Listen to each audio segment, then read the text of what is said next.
Hey guys, what's up? Welcome to the show. It is Tuesday. We've got a good show planned for you today. We are going to be discussing a few topics. First and foremost, we're going to be doing a live reaction to the Kamala Harris town hall on Univision. If you don't know what Univision is, that is the Spanish channel or the Latino channel where Harris stood in front of a group of Latinos who asked her questions and she answered them. So we're going to have a live reaction because you guys love when we do these live reactions. We're also going to talk about a very interesting developing story in regards to Tim Walz. Apparently, there is a channel on Twitter or an account on Twitter that has been dropping some very interesting information about some accusations that this person is in contact with, has made against Tim Walz in regards to some inappropriate sexual behavior he made. And this young person, or was young at the time, is a young man. So we will get into that story and everything we know about that. We're also going to be talking about the now very viral Kamala's blackmail agenda. If you haven't seen it, she has pandered to black men once again. If you wait long enough and withhold your vote, you might get a free pair of Nikes or Jordans out of it. We'll see. But we are going to break that down for you and give you our thoughts. And then last but not least, we are going to be talking about Van Miller, who is the man who was accused of an attempted third assassination on former President Trump at the Coachella Valley Trump rally a couple days ago. And we're also going to be having Carmen, who, if you guys don't follow her on Instagram, I think her account is Spicy Street Combos or Carmen Official. She's got two accounts, but either way, she's going to be coming on the show a little bit later because she actually has a connection to Ven, and she is going to tell us everything that she knows. She's had some conversations with him, and Ven himself has also spoken out and denied the allegations that he was trying to sneak in an attempt to harm former President Trump. So those are the topics we have for you today. You guys know the drill. Please make sure you grab a snack, hit up that bathroom, and we are going to be starting the show right now. I hope.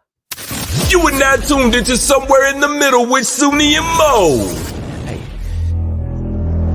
Hey, hey, hey, hey. Hey, hey, hey, hey. Hey, Don on the beat. Hey, I got so many ops.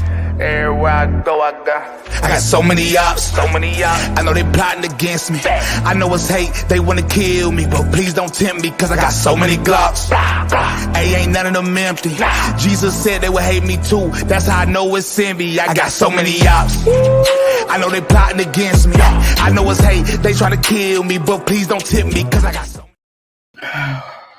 Man, I let you take the wheel and see what happens. First of all, how did I know you were going to come and do that?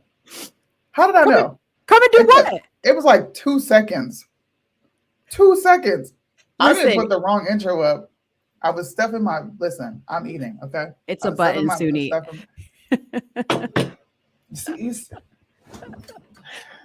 Listen, you can't put black people in charge of shit because they just fuck it up.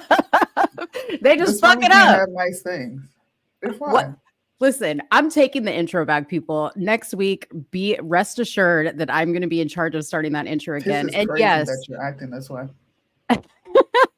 Because I'll just tell you, behind the scenes, Soonie was like, "Hey, don't worry, I'll press the intro," and I'm thinking it's going to be hella smooth. I'm sitting there looking like a schmuck. Like a knucklehead for literally 2 seconds. I look like a knucklehead. I'm sitting there with a grin on my face. Why are you so dramatic? Oh my god, you're so dramatic. Anyways, what's up, guys? Shout out to Soonie's background. She has. You guys dig in the background? I like it. I have the whole setup now, guys. I have no choice but to be successful from this point on. That's right. That's right. Did anybody give that to you is my question. Like, was that donated from like Kamala Harris's campaign? Did they hand it over to you? What's the deal? How did you afford that? Let's just get into that right now. Well, my mother, who makes 6 figures, she's a school counselor Yeah. decided to give me a birthday gift. Oh, that's nice. Purchased this lovely thing behind me. You can't see it, but there's like this big old green sheet behind me in a room full of boxes. Yeah. I've seen it. No, I've seen it. We were testing it last time. This is the first time seeing this background, so it's cool. I like this background. Because yesterday it was a different background, but this one's cool. I like it. Yeah, I'm in a nice office. I got the neon lights behind me. Yeah, a loft. Yeah. No one knows where I am, and it's a nice.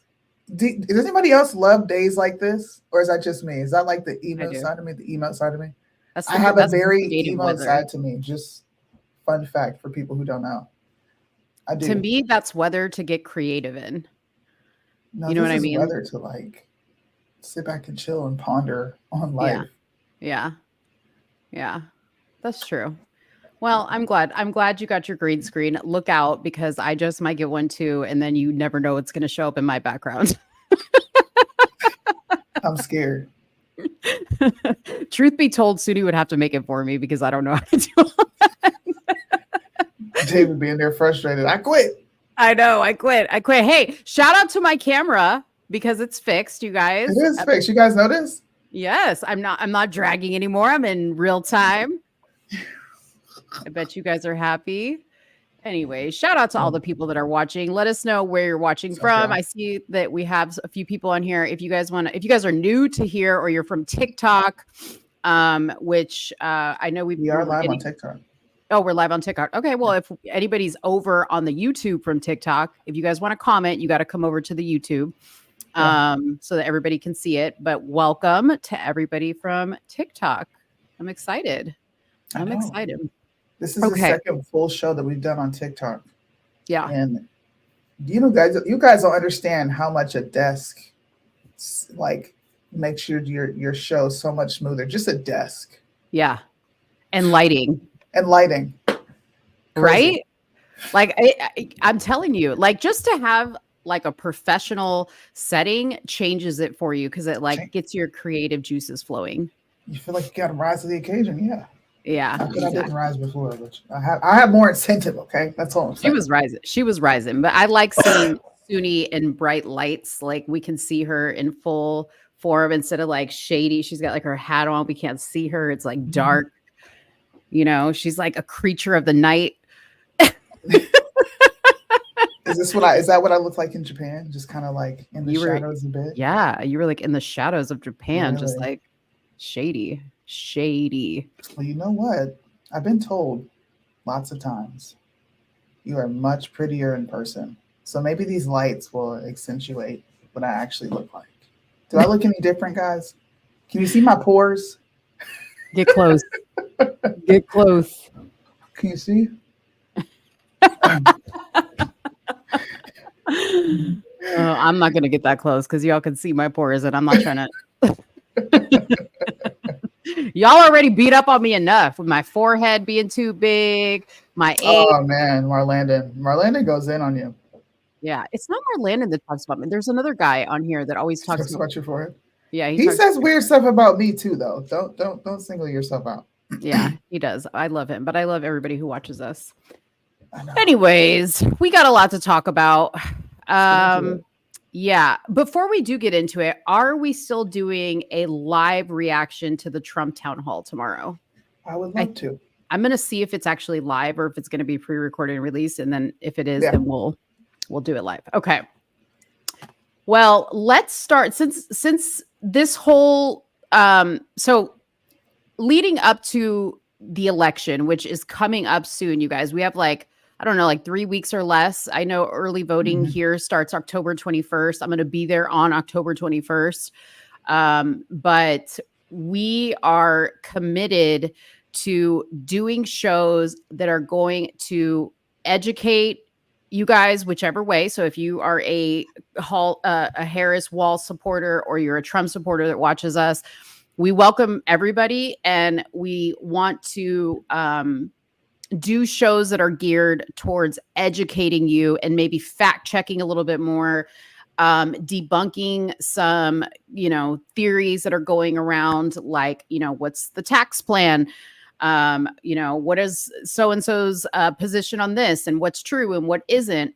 because it's not just about developing an opinion, but also learning how to go and research the candidate a little bit further to see that, you know, what they're actually saying is what they're actually going to do, because there's a difference. There's a difference. So we'll start off with talking about the town hall that Kamala did with Univision, which I was just like without words. I was furious. You were furious. Really?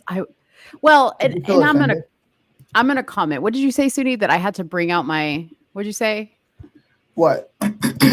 You said my identity politics or something like that. Oh yeah, I said you should capitalize, because you really don't hear from like your community like that unless you likes it. That's really the only representation right for Latinos, right? So I said use that, make your voice heard, and let people know what you think. Because I'm gonna be honest, man, I couldn't get through it all. I've watched so many full episodes of Kamala that I just couldn't do it anymore. I couldn't. It's like Trump, right? Like it's the same thing when you watch Trump stuff. Like it's regurgitated. You know, there might be different things that happen at the events, different people or whatever, but what the candidate is saying is a constant, you know, regurgitated. Like Kamala's thing is middle class family. We've heard her say that 20 million times. We've heard her say, you know, my job as a prosecutor, my time as a prosecutor. Trump's favorite line is to say, "We are a nation in decline."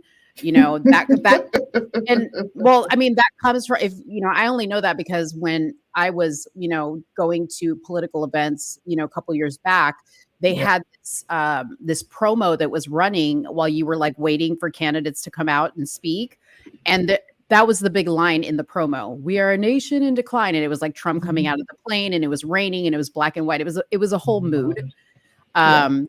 But yeah, like I love that, like when we talk about Black issues, which we are going to talk about that, you know, Soonie can better speak to that because she knows Black folks. Okay. She knows what Black folks want to know, what they want to hear, how they need to be pandered to. Okay. Right. Because like you said, all politicians pander. And it's the same thing with Latinos. I know what works and what doesn't work with Latinos. And there was something that there was a lot of things that I heard in this that I was just like, these people aren't buying this, are they? Yeah. She pulled out the accent and everything. There was like a slight. Did you notice that? It was like ever so slight. Always. She said, dang, I forgot how she said it. Is this the clip? Well, okay, so this is the opening clip, and I wanted to play this because there's something that she says in here that I need to address before we go into the questions. And then I have about 3 timestamps of people asking questions that we can react to, and then you guys can watch the rest of it on your own. Okay. Guys, this is the Mo show. Okay. This right here is the Mo show. We never get to hear Mo have like these Latino moments, right? I'm about to have a hella introduction. Listen, it's the Mo show. If you're watching on TikTok, share this with all your Latino friends. We'll give you some time here. So we'll give you some time. Let's go. Yeah, we'll give you some time because we know Latinos are late for everything. So I'm sure they're not here yet. Okay, I'm sure y'all are not here yet, but we'll give you some time to file in. In the meantime, I don't know exactly where this is at, if this is in Florida. I'm assuming it is in Florida because I think that's where Univision is like headquartered at. But like I said, this is her opening statement here, and there's a very small crowd of people. As usual, the same way it goes with Trump events and town halls. You know, the people that speak and ask questions, they're clearly pre-screened. Okay, there's nobody at any one of these town halls that's just standing up and asking a random question. So you'll see that they're going to pop up like with a little fact sheet about each of these people as they speak. So let's go ahead and start off with her opening statement. Okay. Again, I thank everyone for taking the time to be here this evening and for this important conversation. And to Univision and Enrique, thank you. You mentioned the hurricanes. I'll start by speaking to all of the people who are living in the Southeast corridor who have been so devastated by Hurricane Helene, Milton, and I cannot stress enough the work that we have been doing around the clock to make sure that the federal resources are on the ground in partnership with state and local leaders to do the work of giving people the relief they need so immediately, plus a commitment to helping people in the long term. I do think that the crisis that we have just experienced and the ongoing effects of it because of these hurricanes are yet another example of the importance of having leadership at a moment of crisis who understands their role and responsibility. I think for too long in our country, especially over the last several years, there's been a suggestion that frankly I think is quite backward, that suggests that the strength of a leader is based on who you beat down, instead of the real strength of a leader being who you lift up. Okay, so we're gonna stop it right here. Soonie, by the way, I muted you because I could hear you scraping up your plate, girl. I could hear you scraping up the vittles on your plate. Okay, so the reason why I stopped it right here, she said the strength of a leader should be mentioned by who you lift up, not who you bring down. Okay, so this is why I'm here. Okay, because as a Latina woman that was brought up by a Latina mother and father, specifically the mother, okay? Mothers, very important, okay? It is extremely important to know the audience that you are speaking to, okay? And let me tell you something. Latinos are not brought up on your parents lifting you up. It's quite the contrary. They actually grow and build you by putting you down. Okay. And I don't mean that like in a bad way, but like in white families, for instance, and I'm not trying to make this a white Latino, whatever thing, but this is the closest I can give you as an example. Okay. Like in white families, for instance, okay. Like Timmy, he gets like a good grade or, comes home and he's like, hey mom, guess what? I got a raise on my job. Okay. At my job today. Okay. His mom is going to be like, oh my gosh, Timmy, that's amazing. Oh my God. Let's just put your name up on a board. Let's put on the whiteboard on the fridge. Let's put on there, Timmy got a raise or Timmy got a good grade on his test. Okay. In a Latino home, you'd be lucky, okay, that your mom is even going to tolerate talking to you about this.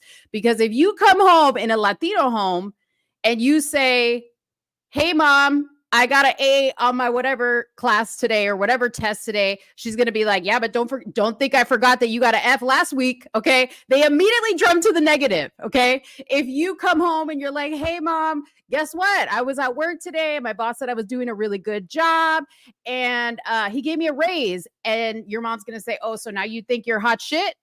Now you think you're hot shit? Like you think you don't need to do shit around here? Like literally that's what it's like. Okay. So this had me on the floor because I was just like, Latinos don't care about this. Like they don't care about somebody who's nice. Okay. They want somebody who is real, who gives it to them real. That's what we're used to. Okay. That's what we believe. And we literally grow up our whole life thinking we're not good enough because that's how we were raised. So we just keep trying to achieve and achieve and achieve. And most of us never really hear positive words of affirmation from our parents. I'm not saying that's across the board, but that's what it is. And it's not like a negative thing. It's just how we're raised. Okay. I will tell you as a grown woman, I think I was like in my 30s when I first heard I love you from my dad. And it's not because my dad is a terrible person, but we're just not built like that. You know what I mean? So anyways, I'm going to leave it right there and I'm going to move to the next clip. Okay. This next clip is a man who is a Tampa resident and he asked Kamala about how they are handling the hurricane relief. Ramiro González está en la construcción. Él vive en Tampa y tiene una pregunta para la señora. And he's got a question for Ms. Vice President. Buenas noches, señora. Good evening, Ms. Vice President. I spent the entire night looking at news, tracking the hurricane that was going through my family's house. 2 weeks ago, there was another hurricane that came through the same neighborhood. they are saying, or rumors are, that your administration didn't do enough to respond to the last hurricane. What would you specifically do, or your administration do, to help us in the Tampa Bay area or the Central Florida area with this The hurricane? administration didn't do enough in terms of relief for families affected by Helene. What would your administration do differently in the case of Milton? Well, first of all, thank you for the question. And I hope your family is okay and your home is okay. Do you hear it, Soonie? I hope your family's okay. See? Yeah, like what? Where is this accent coming from? I don't know. Why is it there? I think it's like a nervous thing because Dave, Dave's white. My husband, he's white. And like I always say, he does the same thing. Like when we go to like a Mexican restaurant, like clearly they know he's white. He says everything like with a white accent. And then like he'll order something with like a Hispanic, he's like, I'll have enchiladas. Enchiladas. And I'm like, what? Where did that come from? So I think it's like a nervous reaction. You know what? I can get down with that, right? Because I make fun of my husband all the time if he's watching. Yeah. Yeah. He brings the story up, so it's not like I'm telling a secret. So, what's up, Liddell? When he gets around Black people, he talks Black. Now people are be like, Soonie, what's talking Black? Shut up. You know exactly what that is. We got a little sauce in our language, okay? Right. We say gotta, we don't say I'm going to. We say finna. Where y'all going? Yeah. Like Ebonics. Ebonics is how you speak Black. Yeah. That's easy, right? Yeah. When I hear him speak Ebonics, I'm like, ugh, please stop. Like, I hate it. It's cringy. It is so cringe. I'm like, dude, please just don't even get that accent ever again. He laughs at me. He's like, why? I'm like, because it just doesn't sound like you. You sound nice as kind. Like, leave it alone. I know. That's what I tell Dave. I'm like, it's not like they're going to be like, oh, this guy must be Latino all of a sudden because you pronounce enchiladas verdes or whatever. Like, they know what's up. Oh, gosh. Okay, we'll continue on. Yes, they are, ma'am. Okay. So there's been a lot of mis and disinformation about what we have been doing over the last 2 weeks and what we are going to do going forward. And I have to stress that this is not a time for people to play politics. I started my career as a prosecutor. What the hell was that? I started. And the blatant, like, this is not a time to play. Both sides, all they do is play politics. What do they mean? It's not a time to play politics. This is literally a political competition. It's an election. It's like that's what you're supposed to do. But I also wanted to point out here. So as you guys listen to Kamala speaking in any event she's at, notice that she always touts her career as a prosecutor. She never says, during my time as vice president. You will not hear her say that because she didn't do anything while she was president. Okay. And one might say, okay, well, let me just take her accomplishments as a prosecutor or as a DA or whatever. Yeah. I'm not going to go into it today, but Google how many cases Kamala Harris held as an attorney, and you will see that it is well under what accomplished attorneys do. And I'm talking, you can count it on one hand. Okay. So she ain't got much of a career as a prosecutor, and you can actually see the details of all those cases, but I'll leave that up to you guys to look up. And when I worked doing that job of my goal of keeping people safe, I never asked a witness or a victim of crime, are you a Republican? Are you a Democrat? The only question I ever asked is, are you okay? Are you okay? And sadly, we have seen over the last 2 weeks since Hurricane Helene and now in the immediate aftermath of Milton, where people are playing political games, suggesting that resources and support is only going to certain people based on a political agenda. And That's not Bro, true. what? What is she talking about? It has That is nothing. not true. It's first of all, it's not a political agenda. It's showcasing your lack of political agenda when it comes to the American people, Yes. giving them a loan. You know what? There's so many things out there, and I've just refused to look it up. Yeah. There's people saying that this $750 one-time, I guess, loan or stipend that they're giving is actually Yeah. something that you have to apply and qualify for. Yes. It's not even something that you get off rip, but we can send billions upon billions upon billions out of the country. So Yeah. a little fun fact debunking session. We don't care about your political agenda. We care about what you're not doing as a VP. Right. Period. Right. And also, you know, since she brought up her career as a political a prosecutor, and she says, you know, I never asked about somebody's political agenda. All I cared is, are you okay? Yeah. Your job as a prosecutor is literally to go by the law. So like, you're not like, I don't know what you're bragging about, because that's what you're supposed to do. Like, you're supposed to defend the Constitution. Well, the district attorney is her stint as district attorney is nothing but politics. That's how you get to that position, is playing politics. Yeah, or other things. Knee pads. Knee pads. This is just not accurate. I have been working over the course of the last couple of years, not even couple of years, my whole career, but couple of weeks, with people on the ground in Georgia, in North Carolina, in Florida, in the Southeast corridor. Republicans, Democrats. He's looking at her. Work in getting relief that is about bringing FEMA resources on the ground, reminding people that they are entitled to relief. Don't listen to anyone who says that you're not entitled. Doing the work. I was like the people that denied the loan that you applied for. Dude, I'm gonna pull this up. This guy is just, this is the common theme with everybody, is that nobody seems to be moved by any of her answers.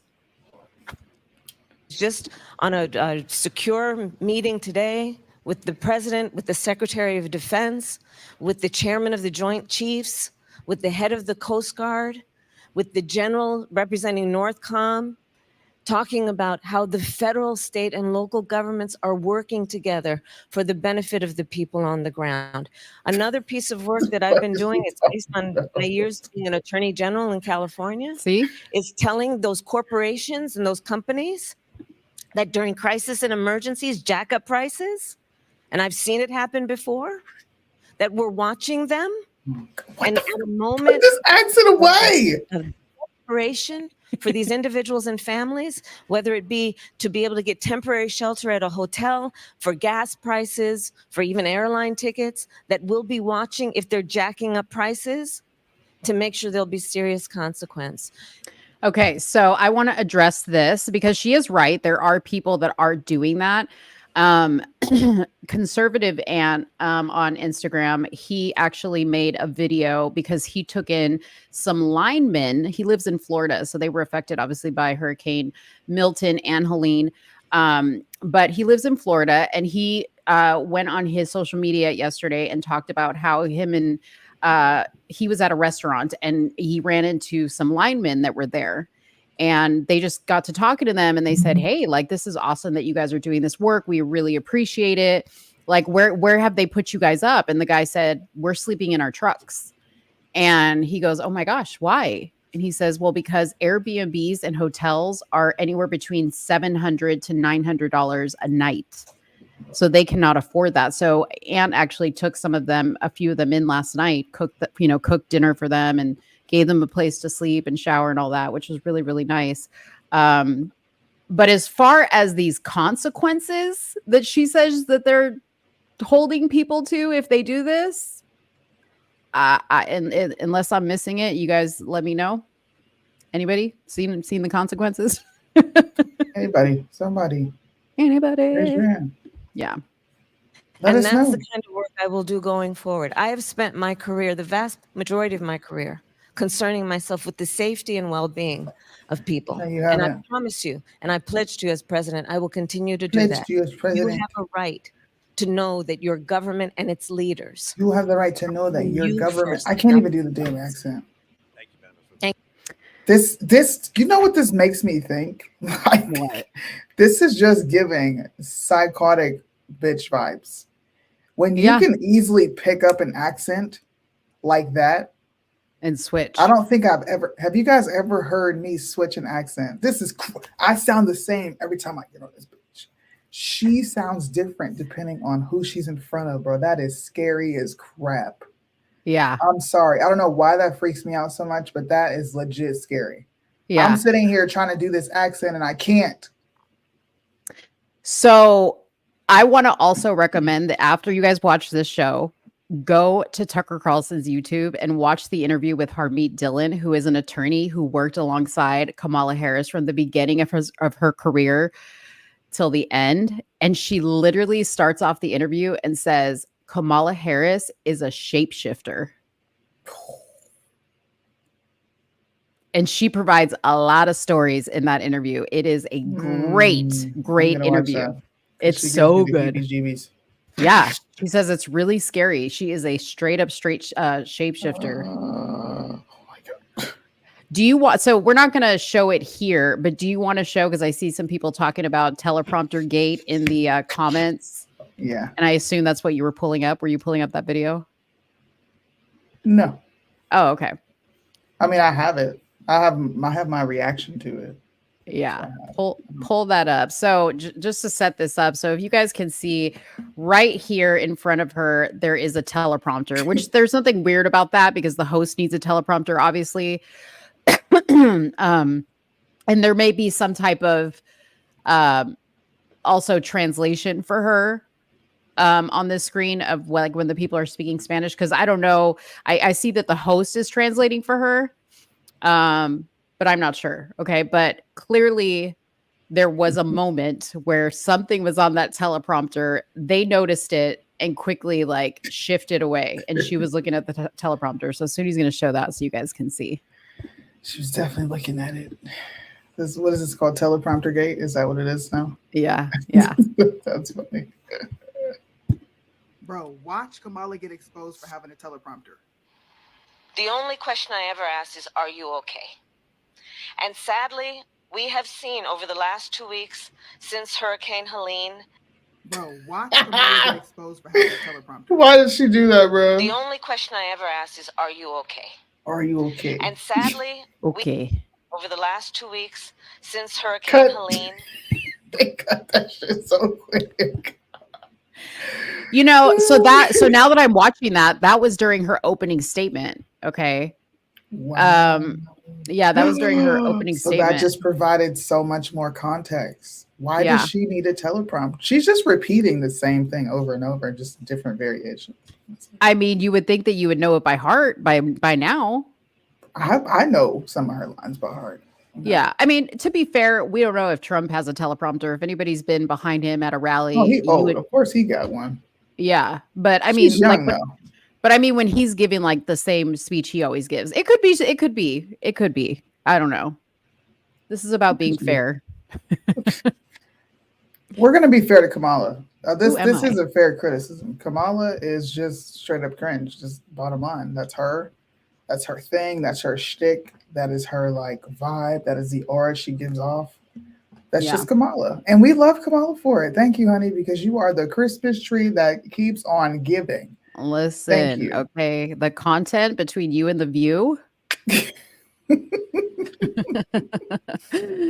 All right. So this next woman, this one's going to be a little bit more emotional. Okay. So you're going to get to see Kamala Harris's soft side because, you know, she's a person who has feelings. I mean, she washes her greens in the bathtub. Okay. She's just like you and me. She be right? boiling them greens and booty juice. Nasty.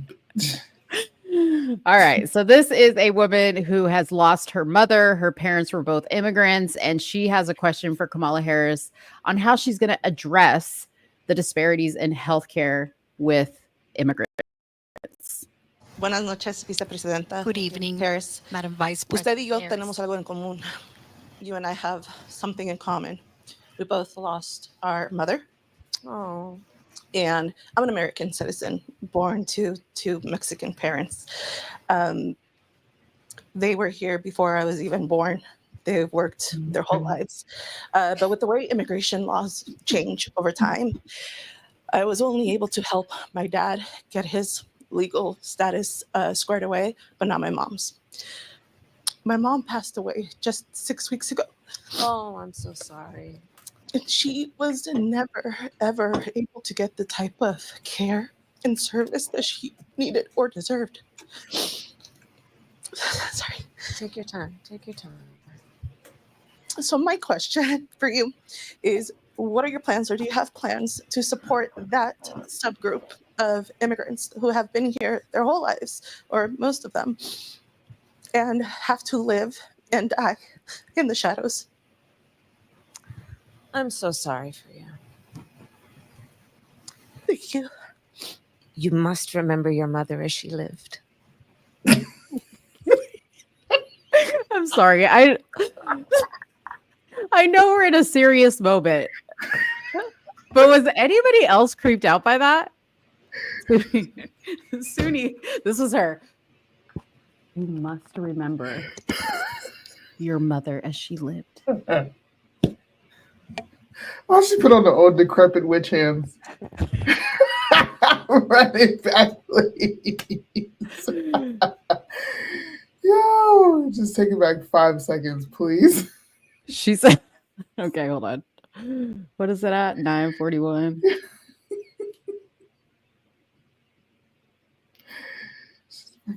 Yo, Kamala Harris is cringy as crap.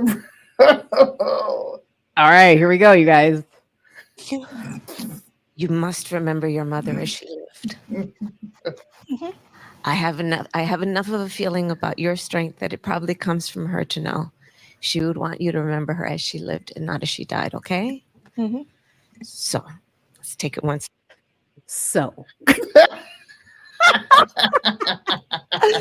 Wait, and did you hear her say she was like, I know enough about your mother or something? I'm like, you don't even know her mom. Yo, what if her mom was like the scum of the earth and she's just there because she couldn't get out what she needed to get out, and now she's just like, dude, I was working so hard to take care of my mom. You know, my mom is a piece of shit, bro. Kamala is fake as crap. Because once again, people, it doesn't matter how shitty your parents treat you. As Latinos, we are bound by God, okay, to take care of our parents until the grave. Your mother, by God, your mother can beat you every day of your life. Okay, you need to honor your parents. So we don't know. We don't know what her relationship was with her mom, but Kamala seems to know her mother was a great woman, and she needs to remember that memory. Okay, step at a time. Mm-hmm. Your parents were here for years, it sounds like, and your father was able to earn his pathway to citizenship, but your mother was not. And I'm going to assume it's because part of the problem is that we do have a broken immigration system, including it being the case that even though when we were elected in 2020, and the first bill we offered Congress, before we did the bipartisan infrastructure bill, before we did the work on gun safety, before we did the work on investing in chips and science, the first bill we offered within hours of taking the oath was a bill to fix the immigration system, including creating a comprehensive earned pathway to citizenship for hardworking people. And it was not taken up. And now we look at a situation where people are suffering. The reality is that in terms of having access to health care, had your mother been able to gain citizenship, she would have been entitled to health care that may have alleviated her suffering and yours. What? You don't even know what the fuck she died from. What if she was an old fat slob that gave herself cancer because she smoked cigarettes for the majority of her life? What are you talking about? What could you have done for her? Right. And I'm just going to say this, okay? There are people who are born here, citizens, mother and father are citizens, and they still can't get access to good healthcare because they cannot afford it. Okay? Because you still got to pay the bill. you still got to pay the bill. So like, I don't understand like why she's acting like, oh, if only she was a citizen, she would have lived. Like with the healthcare would have saved her. You don't know. Come on. If you're voting for Kamala, I'm just going to pray for you. You need serious prayer. And please know, we are not laughing at this poor woman. No. I feel really bad for her because you can really see how hurt she is, you know, with telling the story about her parents. And I almost can see on her face, like maybe they got her to ask this question and she's just like disgusted that she even has to entertain an answer from this woman because like, seriously, like she literally had to like rip open a wound of her mother dying again so that she could be, you know, like a question for Kamala Harris to like pander to. Only to be given a very mediocre, broad, you know, heartfelt, want to be heartfelt. It's like trying to console someone after they've experienced a death in the family and you don't know what to say. So you say a bunch of cringy things that you think is going to make them feel better. Right. Exactly. Instead of just like, sitting in the room quiet. Right. There's nothing I can say to make you feel better. Like, I'm just sorry. I'm sorry. And if she would have led with that, you know what? There is nothing I can say to remedy that pain. But this is my plan. Thank you. Okay. Thank you. I agree. An example of the fact that there are real people who are suffering because of an inability to put solutions in front of politics. I mean, an example of this on immigration policy is that as it relates to what we need to do to strengthen our border. A bipartisan group of members of Congress, including one of the most conservative members of the United States Senate, came together with one of the strongest border security bills we've had in decades. And it included 1,500 more border agents to go to the border to help those hardworking folks who are working around the clock. The border agents supported the bill. It included more resources to... No, they didn't. And I'm going to show you a video of the freaking Border Patrol at a Trump rally, literally saying they will walk out in droves on their job if Trump does not win this election. Stop. Where's the stop the cap? Stop the cap. Hit it. Ridiculous. I'm trying to remain calm about this. But like the lies, like the blatant lies just annoy me. I do want to address Daniel's comment here. He said Trump did the same thing with the dead fireman. That was Corey. What was his name? Corey. I forgot his last name, but they did spell his last name wrong. I agree with Daniel. Yeah. I agree that doing the rollout of the thing and hugging it, you know, obviously was an emotional plea, right? It, bro. Yeah, he kissed it. Now, what the guy did was pretty damn, you know, brave. He threw himself in front of his family and protected them from a bullet that was intended to go towards President Trump. So I can understand the connection there a little bit better. At least Trump had some type of connection to this guy, whereas Kamala is quite literally channeling this poor woman's mother from the grave. What's she saying? You must remember your mother as she was. Soonie, what's the way you said it? As she was. She sounds like a freaking witch. Yo, somebody needs to make that into a fucking meme. That's hilarious. I'm sorry. That was freaking funny, dude. Full of fentanyl, which is killing people of every background in every region of our country. It would have allowed us to have more resources to take on transnational criminal organizations. I have prosecuted transnational criminal organizations. No, she hasn't. From hasn't. the Guadalajara cartel to the Sinaloa cartel. No, you haven't. And Donald Trump found out about that bill, realized it would be a solution, and told them not to put it on the floor for a vote because let me just point this out. She is in no way addressing this woman's question. This woman specifically asked, what are you going to do to help people like me and my parents who are dreamers, basically? She's a dreamer. She's a DACA recipient, basically, because she was born to 2 immigrant parents, and her parents worked and lived in this country for a long time. Truth be told, my heart goes out to those types of people, okay? I do have, because I wish that you shouldn't be in the country 60, 70 years and not have obtained citizenship. And obviously the father did, but the mother never did. I don't know when she started that process, but I'm assuming, their parents worked in this country and contributed to this country. My best friend's parents are like that. Okay. It breaks my heart, those types of stories, but she's not answering this woman's question. This woman's getting like, I'm not asking you about the Sinaloa cartel. I'm not asking you. And either way, she's lying, because Kamala Harris never directly prosecuted any cartel. She prosecuted drug-related offenses, which we're eventually going to get into the more we talk about her, because she offered black men something after locking up a whole bunch of them. Yeah, I actually have the number, but she's just so fake. See, this right here, at this point is when I turned it off. I said, I can't take you anymore.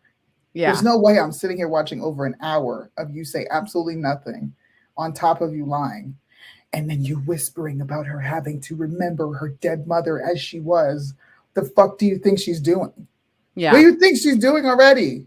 Yeah, I know. I'm sorry about your loss. Here's what I got for you. Yeah, exactly. Damn. Exactly. She can't keep it real.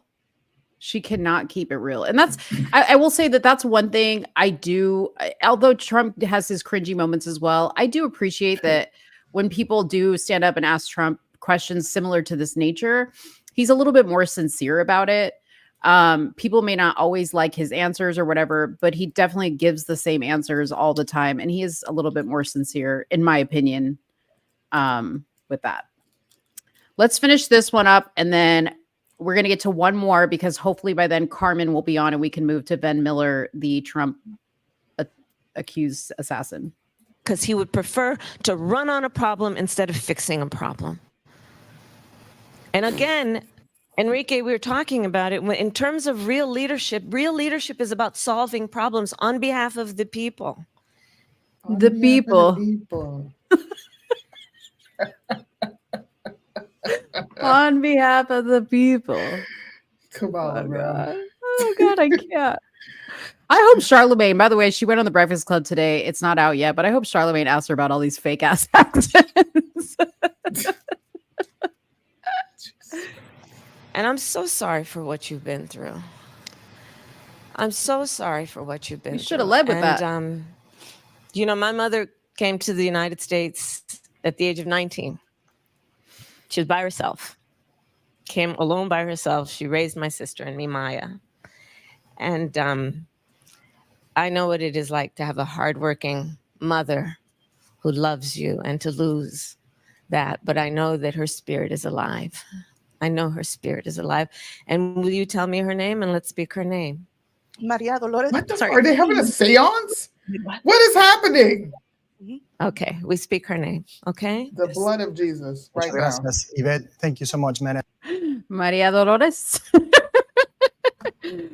blood of Jesus. She's talking about, let's speak her name now. Let me tell you, Maria Dolores is trying to communicate with the dead spirits.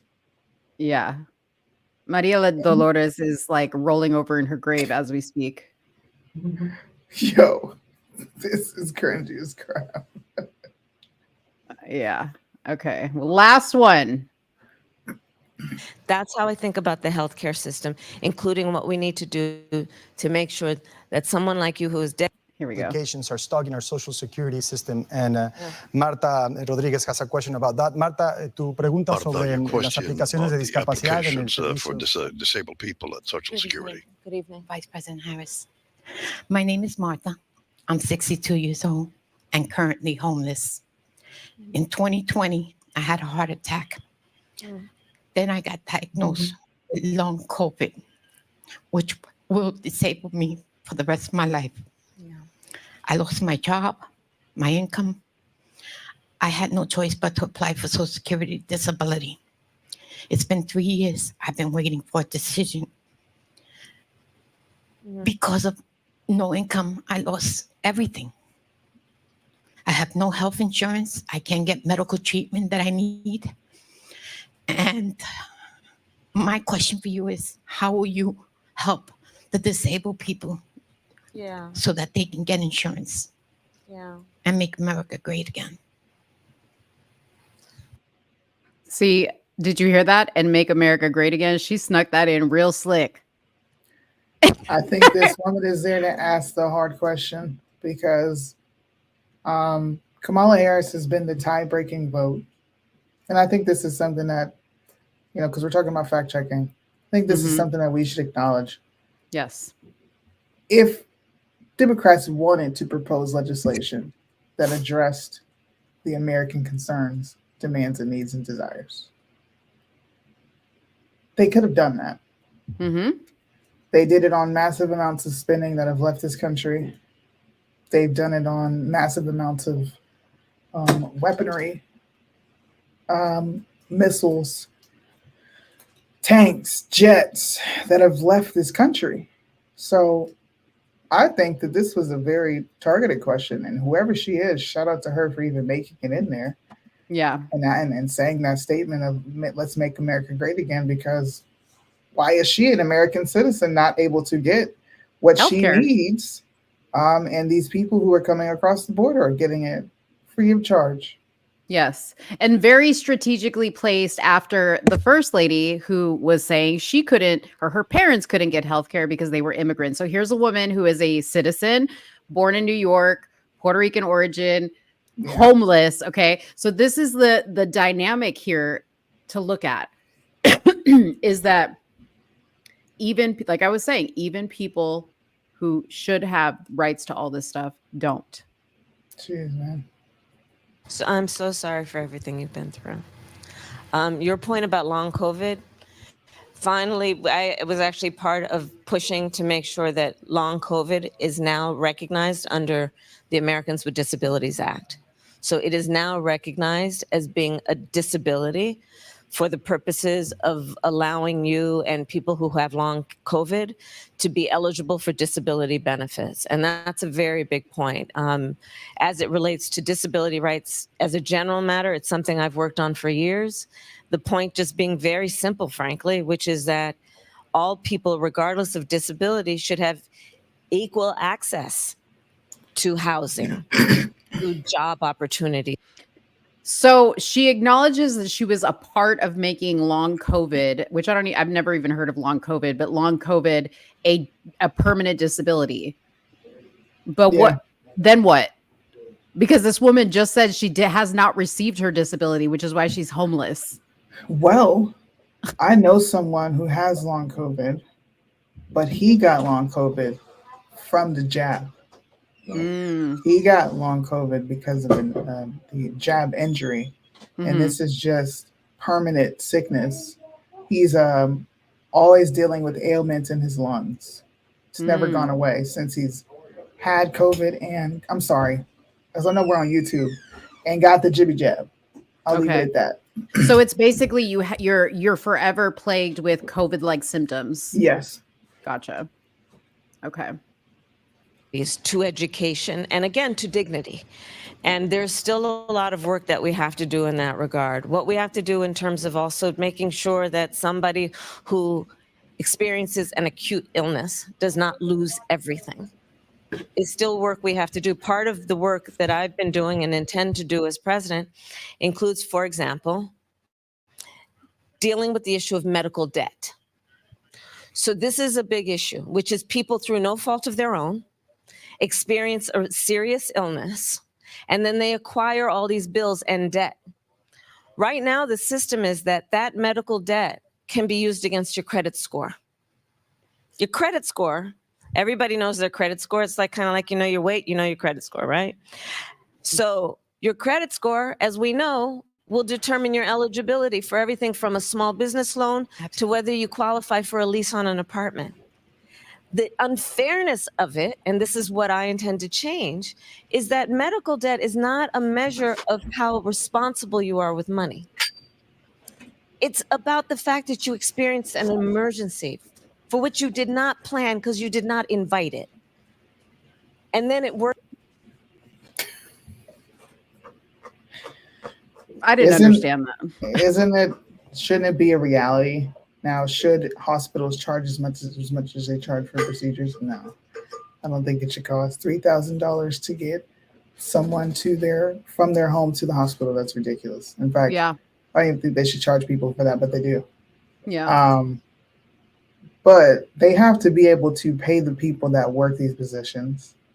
They have to be able to pay insurance, right? So naturally, they're going to have some hefty prices attached to procedures, but that's where the buffer of insurance is supposed to come in.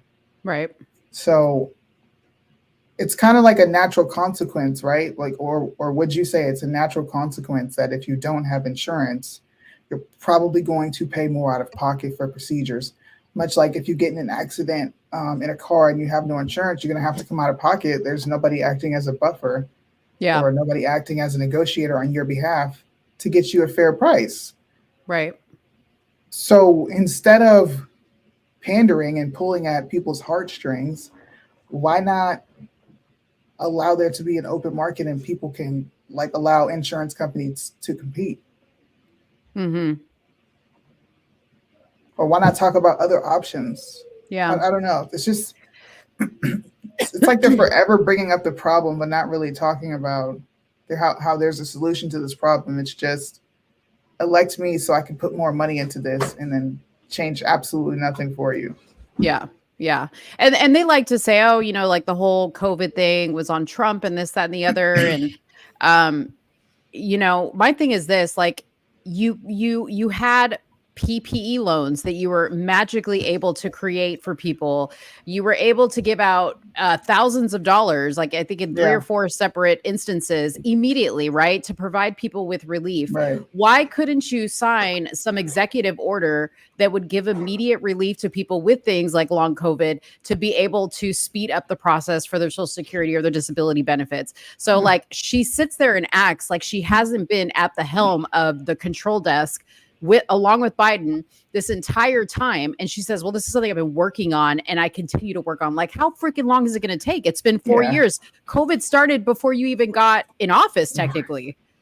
Way before then. So you couldn't have spent your entire career doing that because according to you, you spent your entire career locking people up. You brag about it with the cartel. You brag about it with Trump. This is what you do. You don't really pay attention to insurance. You just lock people up. You go after the bad guys and corporations. Right.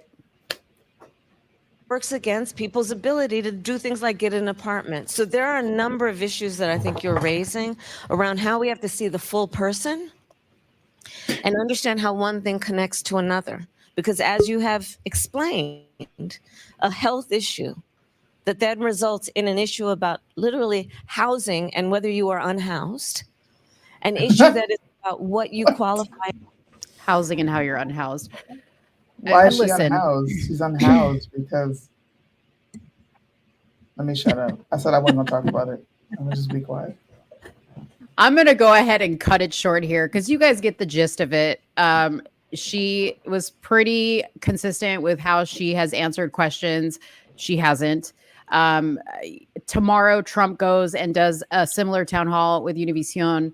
We're going to watch that and react to that. Hopefully we'll be able to stream that live. But I do suggest you go watch it. It's got about, from this point on, it's about an hour long total.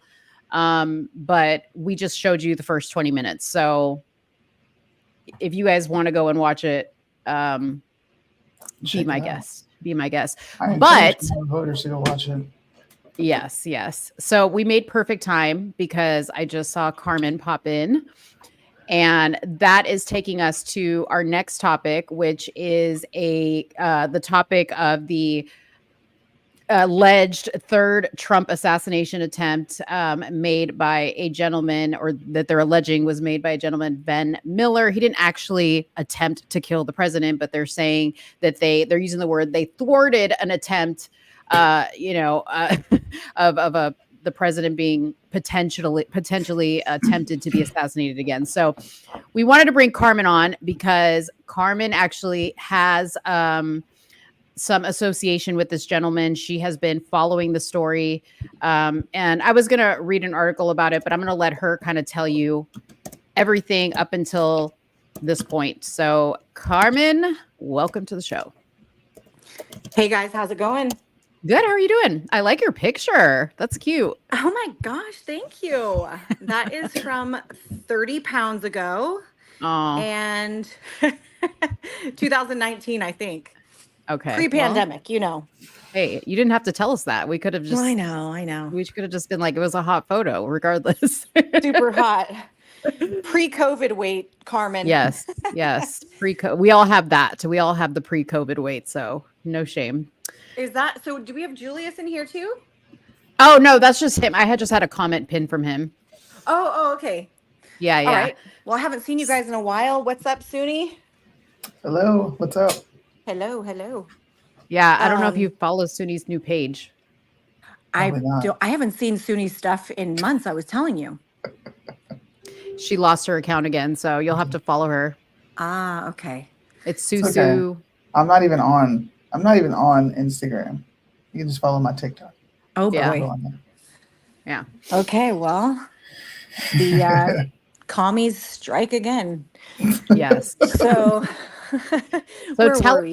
tell us about them. Tell us about this situation. Just take us from the initial, what happened, to what you have gathered talking to him. So, interestingly enough, there was a VIP event on Tuesday night, last Tuesday, so a week ago today. Mm-hmm. Today's Tuesday, right? And I show up and Vem is there, and I hadn't seen him in a while because he lives in Nevada. So it's not like somebody I run into all the time in my circles, but we got to know each other over a year ago at another Patriot event. I met him. He does journalism. He has a show and a network. He's done a lot of documentaries and stuff like that. And as I got to know him, one of my other friends and I were actually considering working with him as far as like starting a show. And he wanted us to do a show. So we got acquainted. We used to have a lot of conversations and we used to have conference calls, and we really, really, really liked him. It ended up being that our schedules just didn't work out. So we didn't do the show, and things just, you get busy and things fall by the wayside. And that's kind of where we left it. He was also at AmFest last year with us, last December in Arizona. We ran into him again, and then lo and behold, there he is at the James O'Keefe documentary screening. So there was like a VIP premiere of his new movie, Line in the Sand, which, by the way, was fabulous. It was interesting. I'll tell you about that another time. But so anyway, it was 500 people that were all invited as James's special guests. Apparently Vem works with James, is friends with James. So he was there. I wasn't expecting him to be there, but there he was. So it was kind of, I'm like, oh, what are you doing here? And, you're in town for a while. And he's like, yeah, I'm here for this. And he had some other stuff. And we ended up hanging out that night, him and our circle of friends. And then we remember him talking about the rally at some point. I don't remember what he was saying. I know people were asking if I was going. I said I didn't want to deal with the heat. It was going to be 100 degrees and I didn't want to stand in line for 8 hours and be in that heat. So I said no, but he was going anyway. So he drives everywhere, and apparently he keeps guns in his car, like a lot of people do as they drive around. He lives in Nevada, so it's perfectly legal there. It's also legal in the state of California to have firearms in your vehicle as long as they are in the trunk, and you can't have them loaded with a magazine. So those are like the stipulations. If you have them. Sorry, my understanding is too, the magazine has to be completely separate, like in a locked, like in the glove compartment. It has to be like completely separate from the weapon. Is that correct? I don't think that's correct. And It just can't be in the weapon. Okay. Like it can be, you can have like a case, like my case has a magazine holder and a gun area, and then they can, be together in the trunk, but they just can't be, the magazine can't be in the gun, as far as I Okay. understand. Okay. So anyway, he had them in his trunk. Apparently he travels with them for the most part because he gets a lot of death threats. He started getting some very credible death threats about 2 years ago, and he was having Scrabble pieces sent to his house, like physical pieces of the Scrabble board that said like dead.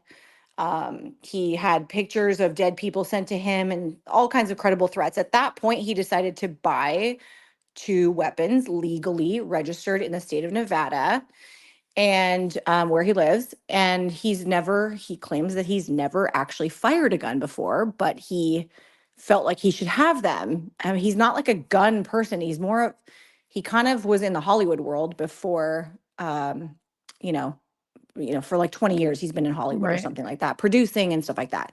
So he's like, I'm an artist. I'm not like a gun guy. Like, I'm a patriot, but I'm not like this, like, gun guy or whatever. And forgive his ignorance, but he admits that he's naive and ignorant when it comes to like, firing Firearms. guns, Mhm. gun laws in California. He wasn't expecting. So he claims that every time he goes to an event and if he has them in his trunk, he will, as a courtesy, tell whatever officers are in the parking lot, hey, like, he always has VIP access everywhere he goes, pretty much too. So that's something that's like a side note. So he probably usually parks in like a VIP area or wherever. But yeah, he just told the officers, like in Nevada, like what he does all the time, hey, by the way, I have a couple of firearms in my trunk just in case anything happens. I just want you to know they're there as a courtesy. And that's what Mhm. he did at this event as well. So yeah, apparently he went into the VIP parking area, which was a quarter mile away from the venue. And you have to walk because it's in the middle of the desert. So he wasn't like trying to go in the venue or anything like that. He went into the parking area, saw that there were sheriffs in there or people with sheriff vests on. So he's like, I'm assuming they're either sheriff or they were working with sheriff department or whatever. He said he drove his car up to them and said, hey, I just want to let you know, like, I have a couple of firearms here. They're going to be in my trunk. I'm going to the event, blah, blah, blah. And he said the immediate demeanor of the police officer that was, taking in this information, like, was like shocked. Okay. And so he said at that point, the officer said, pull over. And so he did. And then they said, you need to get out of the car. So he got out of the car. And then they handcuffed him and he said, why are you handcuffing me? And the officer told him that it was just for his own safety. Now this is the story from Vem's perspective. Is that what you wanted to hear? Yeah, yeah. I mean, Okay. really, I think that's. I mean, I can go over what's being alleged, but I want to hear it from you because you kind of have a closer connection to it. Right. Okay.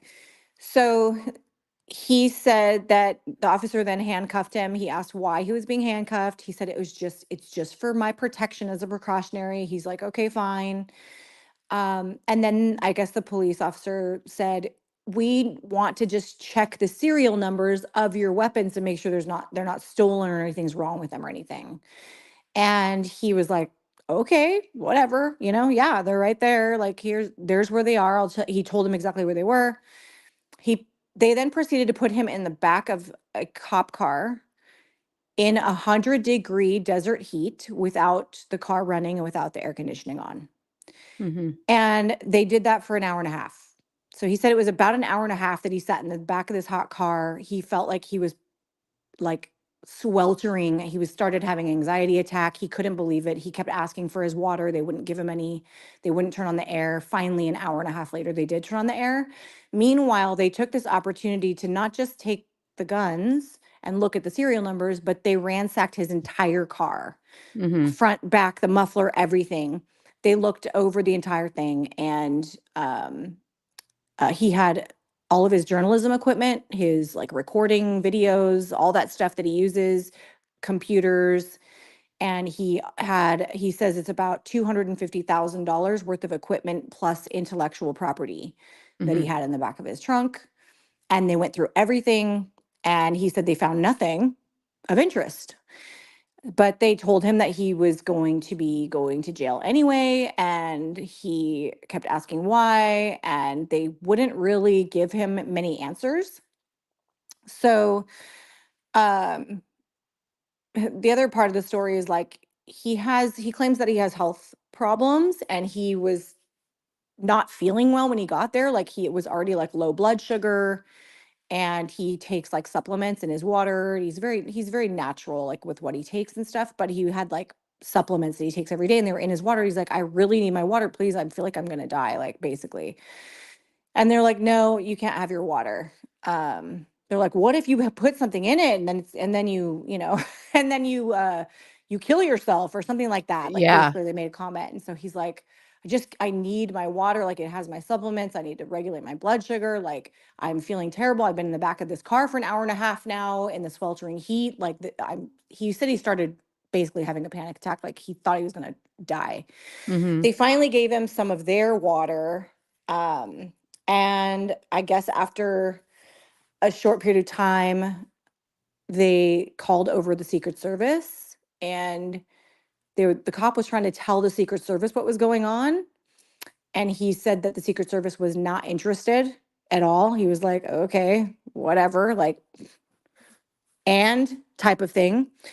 And he said he could tell by the Secret Service demeanor that they just were not interested at all. And the cop was trying to like sell this case to them, like, hey, you know. Meanwhile, also while he was in the car, he heard the cop. This is his testimony. He heard the cop call him a maggot and one of those dumb Trump people to a female officer.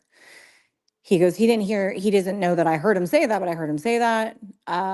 So clearly when I heard him say that, he's like, I automatically realized that this guy just wants to stick it to me and maybe punish a Trump supporter. He was obviously not a fan. So anyway, after a while, they took him to the jail. They stick him in the holding cell. He keeps asking, by the way, the whole time. So this is like 5 hours later, he finally gets to the jail. The whole time he was in the cop car, he's like, I want my one phone call. I want my one phone call. I want my one phone call. They refused to give it to him. They just kept making excuses. At the jail, same thing. I want my phone call. I want my phone call. They wouldn't give it to him. He finally points to like a penal code that's listed on the wall of the jail. And he's like, it's right there. I get my phone call. It's your penal code. It's literally listed right there. Where's my phone call? They refused to give it to him. They booked him, took his photo, and they gave him a yellow ticket that says that he is in possession of a magazine of more than 10 rounds and in possession, and the fact that he had the magazine loaded into his handgun. Those are the only two things he was ticketed for. He was not ticketed for being in the area with guns. He was not ticketed for having guns in his vehicle. He was not ticketed for anything else because nothing was illegal except for the two small misdemeanors of having a loaded gun in his trunk with a magazine in it, and the magazine had more than 10 bullets. Okay. The shotgun that he had was not loaded, by the way. Just the handgun had the magazine in it.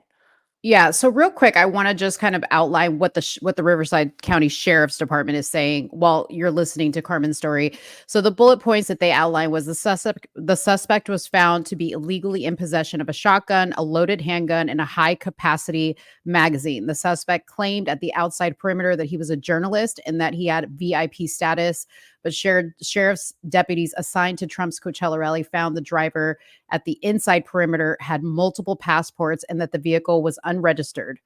Evidence from a fake license plate of an unregistered vehicle indicated that Miller is affiliated with the Sovereign Citizens Movement, which the FBI designates as an anti-government extremist group. Federal and county officials said the incident did not impact the safety of Trump nor attendees at the event. They released a statement, the Secret Service did, and it states the U.S. Attorney's Office, U.S. Secret Service, and FBI are aware of the Riverside County Sheriff's Office arrest on Saturday. The U.S. Secret Service assesses that the incident did not impact protective operations and former President Trump was not in danger. While no federal arrests have been made at the time, the investigation is ongoing. The U.S. Attorney's Office, U.S. Secret Service, and FBI extends their gratitude to the deputies and local partners who helped ensure the safety of last night's event. Right. Okay. Yeah. So there were two perimeters, by the way, and this doesn't normally happen. So there's the perimeter of the actual event, like the grounds. Yeah. And then the Riverside sheriffs decided to take an extra precautionary measure, which I don't necessarily blame them, but they created a second perimeter around all the parking areas and all that stuff, and like way outside of the perimeter of the venue.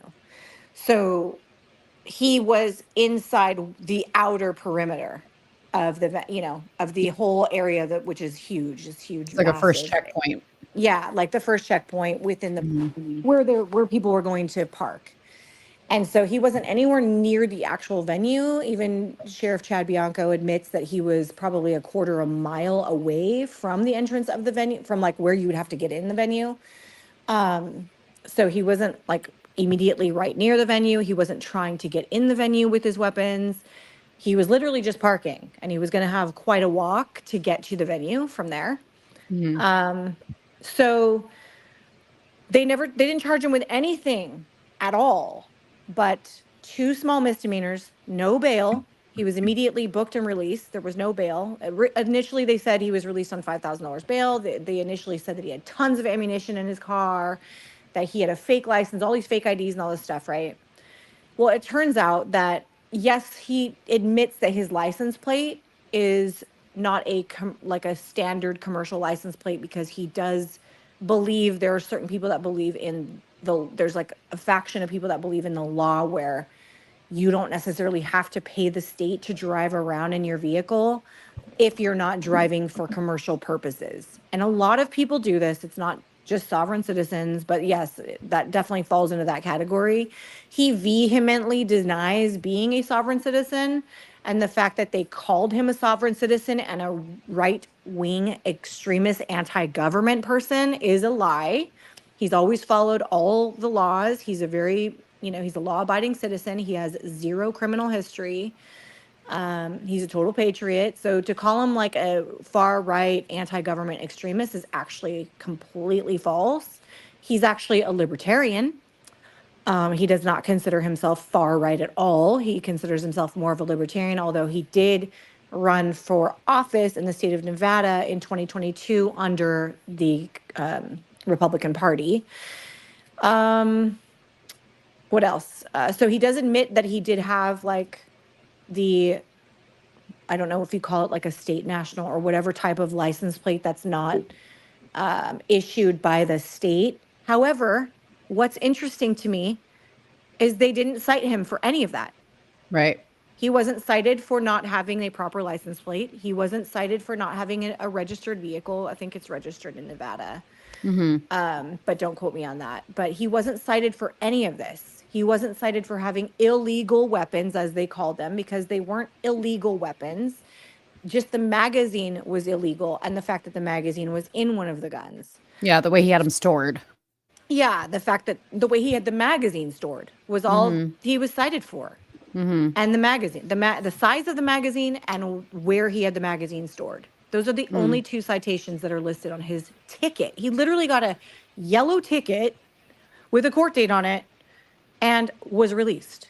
No bail, no money needed, nothing. Okay. So just knowing that part of the story, he wasn't cited for fake IDs or fake passports or anything of the sort, but they salaciously made that into a something burger, and it was a nothing burger. He has 2 passports because he's a dual citizen with Canada.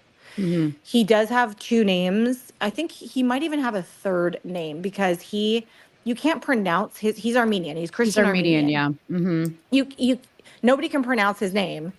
So when he was running for office in 2022, his campaign person said, you should really change your name to just something people can like remember and pronounce. And so he's like, okay. And people being in Hollywood anyway, a lot of times people, as you know, they have a stage name, Yeah. Half the people in Hollywood, or maybe more than half, they don't use their real name. A lot of people do that. Yeah. So he's got multiple passports with multiple names because he's changed his name before. All of this is on the up and up and on record. There's nothing shady about that. But again, they took that and ran with it. They said he had like they basically made it sound like he had all these fake documents that he had a fake VIP pass, which was not true, that he had fake press credentials, which was not true. He has legit press credentials. He's been a part of the press for over 20 years. But he wasn't there for press. He was there as a VIP attendee, and he was invited by the GOP in the state of Nevada, and he was emailed a special pass from the GOP in the state of Nevada to go to this event. He also canvasses for Trump in the state of Nevada. He's on like some council there for the GOP. Like, he does a lot of work for our side. So what does he say? Like, why does he think this happened to him? Because like me and Soonie were like, how is this not all over I mean, it's a dumb question because we know how the media works, but there should be more people talking about this because this seems outrageous to me. But what does he think was the motive behind this? Did he say anything? He has stated publicly that he feels like the arresting officer had a vendetta, that he just kind of wanted to stick it to a Trump supporter based on what he was saying. And he said also the demeanor of him, he was very rude, he was condescending and stuff like that. He said his demeanor, and then him calling him a maggot and one of those dumb Trump people made him, believe that the officer was just had it out for him a little bit, Right. That area, it's a good thing to note that area, even though Riverside County and the Riverside County Sheriff happens to be more conservative, that area, Coachella Valley, is extremely liberal. That's like near Joshua Tree. It's like hippies and love, and okay, it's near Palm Springs. Okay, it's very LGBTQ out there. That area is extremely liberal. I hear that they, the Trump people were trying to get a permit for like 100,000 people or whatever, and the mayor only wanted to give them 15,000. We know they have music festivals there all the time with hundreds of thousands of people, and they didn't want to give Trump that, right? So the mayor's super liberal. The police department, from people that I know out there, are extremely liberal. They call them libtards. The police are libtards. That's what they said. And yeah, I mean, I think even though, Sheriff Chad Bianco happens to be right-leaning and constitutional for the most part, that doesn't mean every single person in the entire county of Riverside is. Right. And especially in certain cities. You know? Yeah. So I think it was that. And it sounds like, because Sheriff Chad Bianco has already walked back some of his statements. Unfortunately, he went on record I don't know if you watched the press conference, the day after it happened. He went on record verbally and said that they thwarted an assassination attempt. Yeah. Okay. And that was Sheriff Chad Bianco's personal opinion. He said it was his personal opinion that they thwarted a third assassination attempt. Right. And it's just disheartening because I live in this area. I know Chad Bianco. I've met him. He speaks at events that we go to. I have his cell phone number. Like, he's a good constitutional sheriff. I do believe that for the most part. However, you can't go on record and call someone an assassin. Yeah. Okay? When you're not supposed to assume somebody's motive, you're not supposed to label them as something that they are not, especially when they walked out of your jail with a ticket. Okay? Yeah. They walk out of your jail with a ticket for 2 misdemeanors that carry like $100 fine. Okay? It's like ridiculous. And he wasn't cited for all the fake things you said he had, the car not being registered supposedly, the fake license plates, the fake passports, the fake driver's license, the fake names, all this fake identification. And then Chad also says that it was illegal. He said on an interview yesterday, it's illegal to drive with firearms in your car. Right. No, it's not, bro. No, Yeah. it's not. How Yeah. would people get them from the gun store to their house? Right. Like, Yeah. it's not illegal to do that. It's illegal to carry them in the main part of your car, and it's illegal to have a magazine loaded in your gun. Yeah. But it's not illegal to have guns in your car. And so Yeah. these are the type of things that he's saying, and it's creating this situation that's become extremely dangerous now. Yeah. for them. And he's going to be bringing a lawsuit against Riverside County. Is that correct? He says that he is. He says, you know, God puts me in places for a reason. And he was very emotional. I don't know if you saw his 75-minute testimonial video. Yes, I did. Okay. And, you know, he said, I can kind of see the Christ in all of this. Like I've been doing he feels like he's been doing the Lord's work. He really has. And he feels like he's been doing really good work, and he never expected himself to be in the limelight. He's a behind the camera type of guy. He just never expected that. He never expected the reaction he got from the police department or from the police at this event. He just wasn't expecting any of it. And you can call him stupid, you can call him naive, you can call him ignorant of the retarded California laws here. But to call him an assassin is another thing. Yeah, those are strong words. Those are very strong words, especially when he already walked out of your jail with 2 minor misdemeanors on a citation. Right. No bond necessary. Secret Service made a statement. Secret Service made a statement. Secret Service went to the jail. They said, should we interview you? And he's like, sure, but I need to call my attorney. I haven't had my attorney on the phone yet. Yeah. And he goes, well, let's call my attorney, and I'll we'll kill 2 birds with 1 stone. I'll tell my attorney the story and you'll get to hear it at the same time. And the Secret Service were like, oh, we're good. And they left. Yeah. Oh, man. Well, Soonie, do you have any questions for Carmen? Sorry. No, it just sounds like, I don't know the sheriff's name. Sheriff Chad Bianco. Being a bit of a clout chaser. He said, oh, I got something nice on my hands. I'm going to be able to get on TV and talk about it. And he looks like a total asshat right now. Yeah. It's sad because he's one of the most favorite sheriffs in California. Mm-hmm. He speaks at a lot of events. He speaks at churches. He seems to be doing the right thing, especially during COVID. You know, some people have speculated that it's because he's running for governor in 2 years. And this is, well, he has stated that he wants to run for governor in 2 years. This could be a big headline for him. Like, hey, and I'm not speculating because I'm not going to do that. Yeah. But I'm just saying that this could be a big headline for him if they actually thwarted an assassination attempt. And who knows, maybe Newsom was like, hey, Chad, you know, I'm going to be running for president the next election. You want my job. You know, I can help you out. You help me out. Right. I mean, hey, politicians at the end of the day, I mean, I don't know.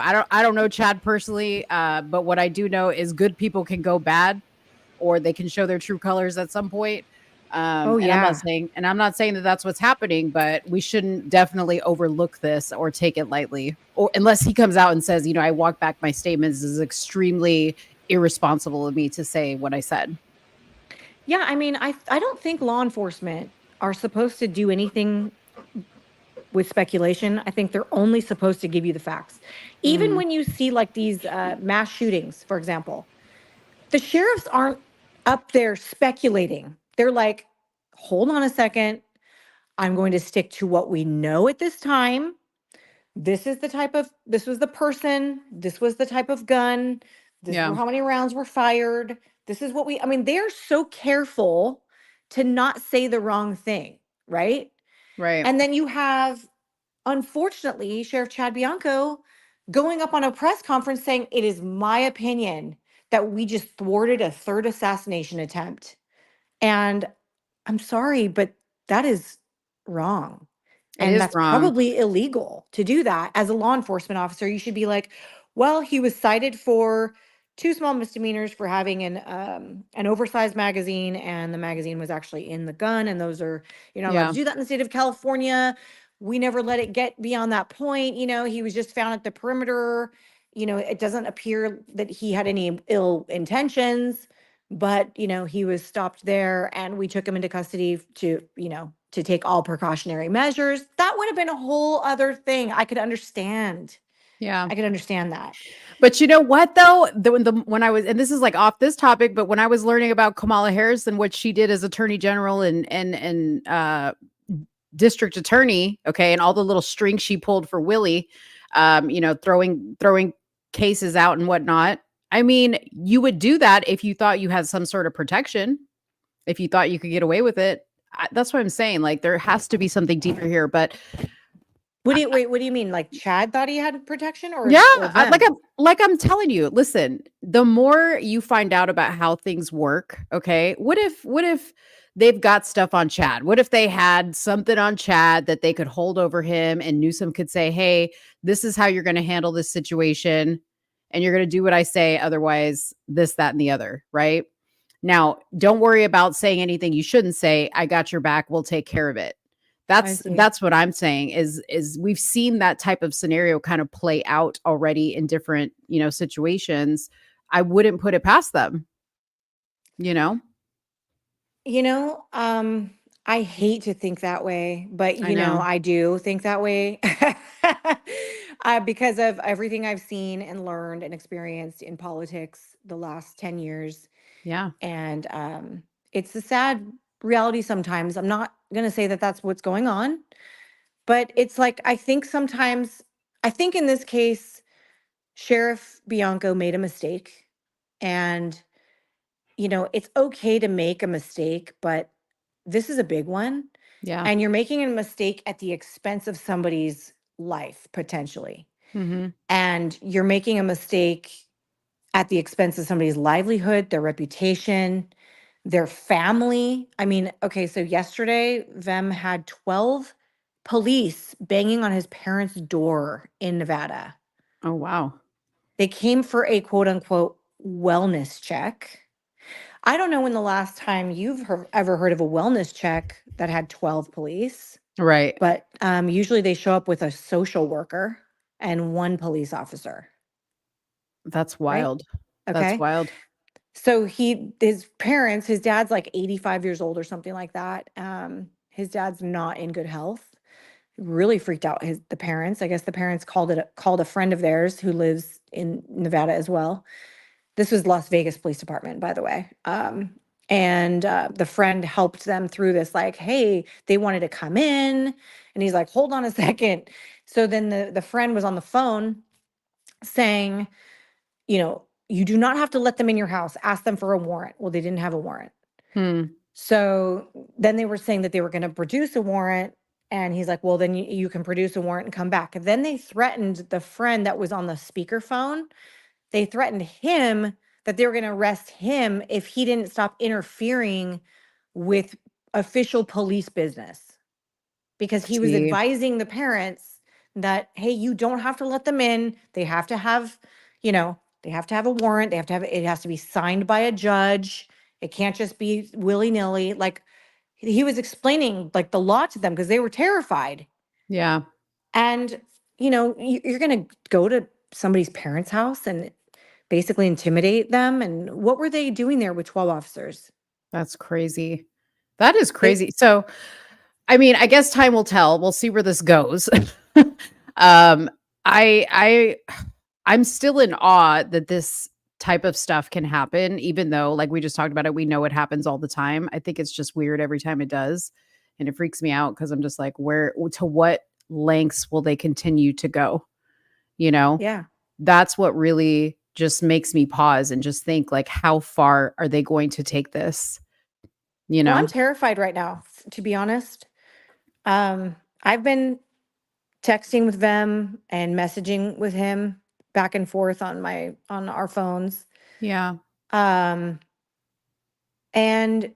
he knows what happens to people in these situations. He knows, I mean, he's already publicly stated that he is going to go after the people that have vilified him and crucified his character. This is a Kyle Rittenhouse. This is a Nick Sandman. Mm-hmm. This is another one of those moments. Sadly, hopefully it won't get as insane as those two incidents, but he's not a stranger to what happens to people who expose darkness or who expose people that don't want to be exposed. And I'm not pointing the finger at Chad Bianco or anything in this scenario, but I'm saying, like, to go after either the sheriff's department or the sheriff or the specific department out in Coachella Valley that handled this to go after one or all three of those entities, or just the state of California, or whoever ends up with the lawsuit. That's a big deal. Yeah. And the conundrum also is this. He's a conservative for the most part, right? He's like a libertarian conservative, you know. He's on our side. He's a patriot. He's at all of our events. He does patriot work. He does exposés on the dark side. Like he really feels like he's doing the Lord's work. Do you think he wants to sue other patriots and the police? He's actually backs the blue all the time.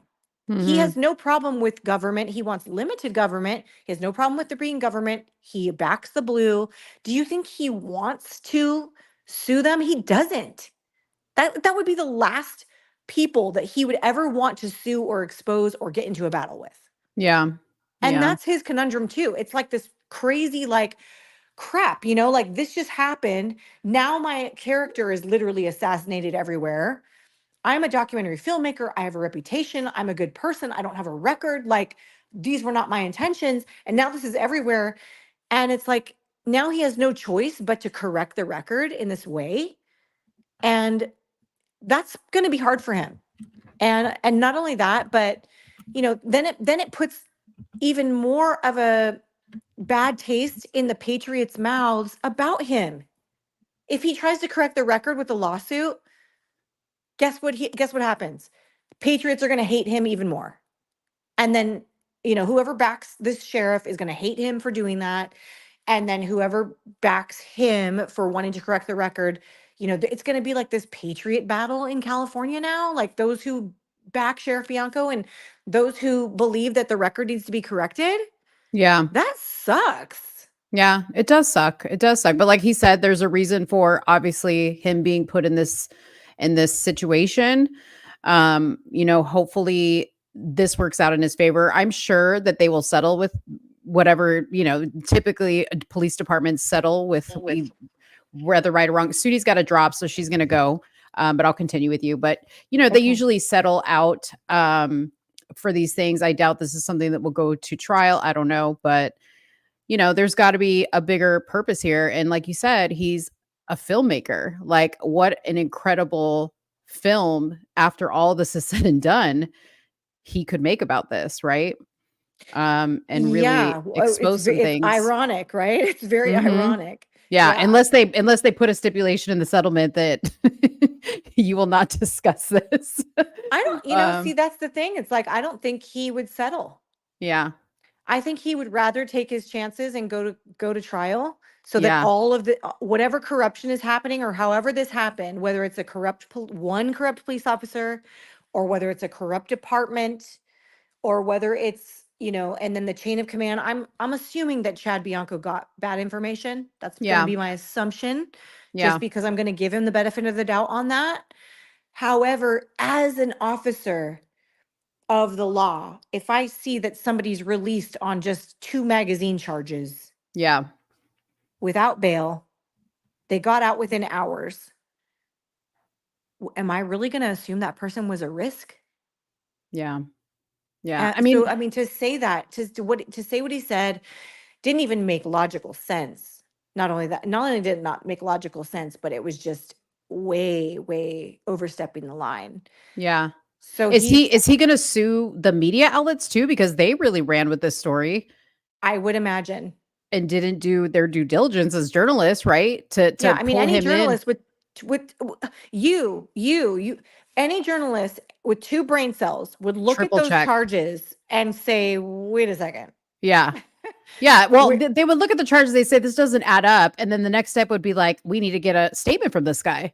Yeah. Like, we can't just print one side of the story. Like, we need to get a statement. Right. Yeah. And everybody ran with the headline, thwarted third assassin. You know, sheriff says they thwarted third assassination attempt. Yeah. At Trump rally. Like, every headline was the same. Yeah. And assassination attempt, why isn't he in jail for that? Yeah. Why didn't the FBI take him into custody or the Secret Service? And there's been no retracting articles that have followed from any of these news outlets to say, hey, we got it all wrong.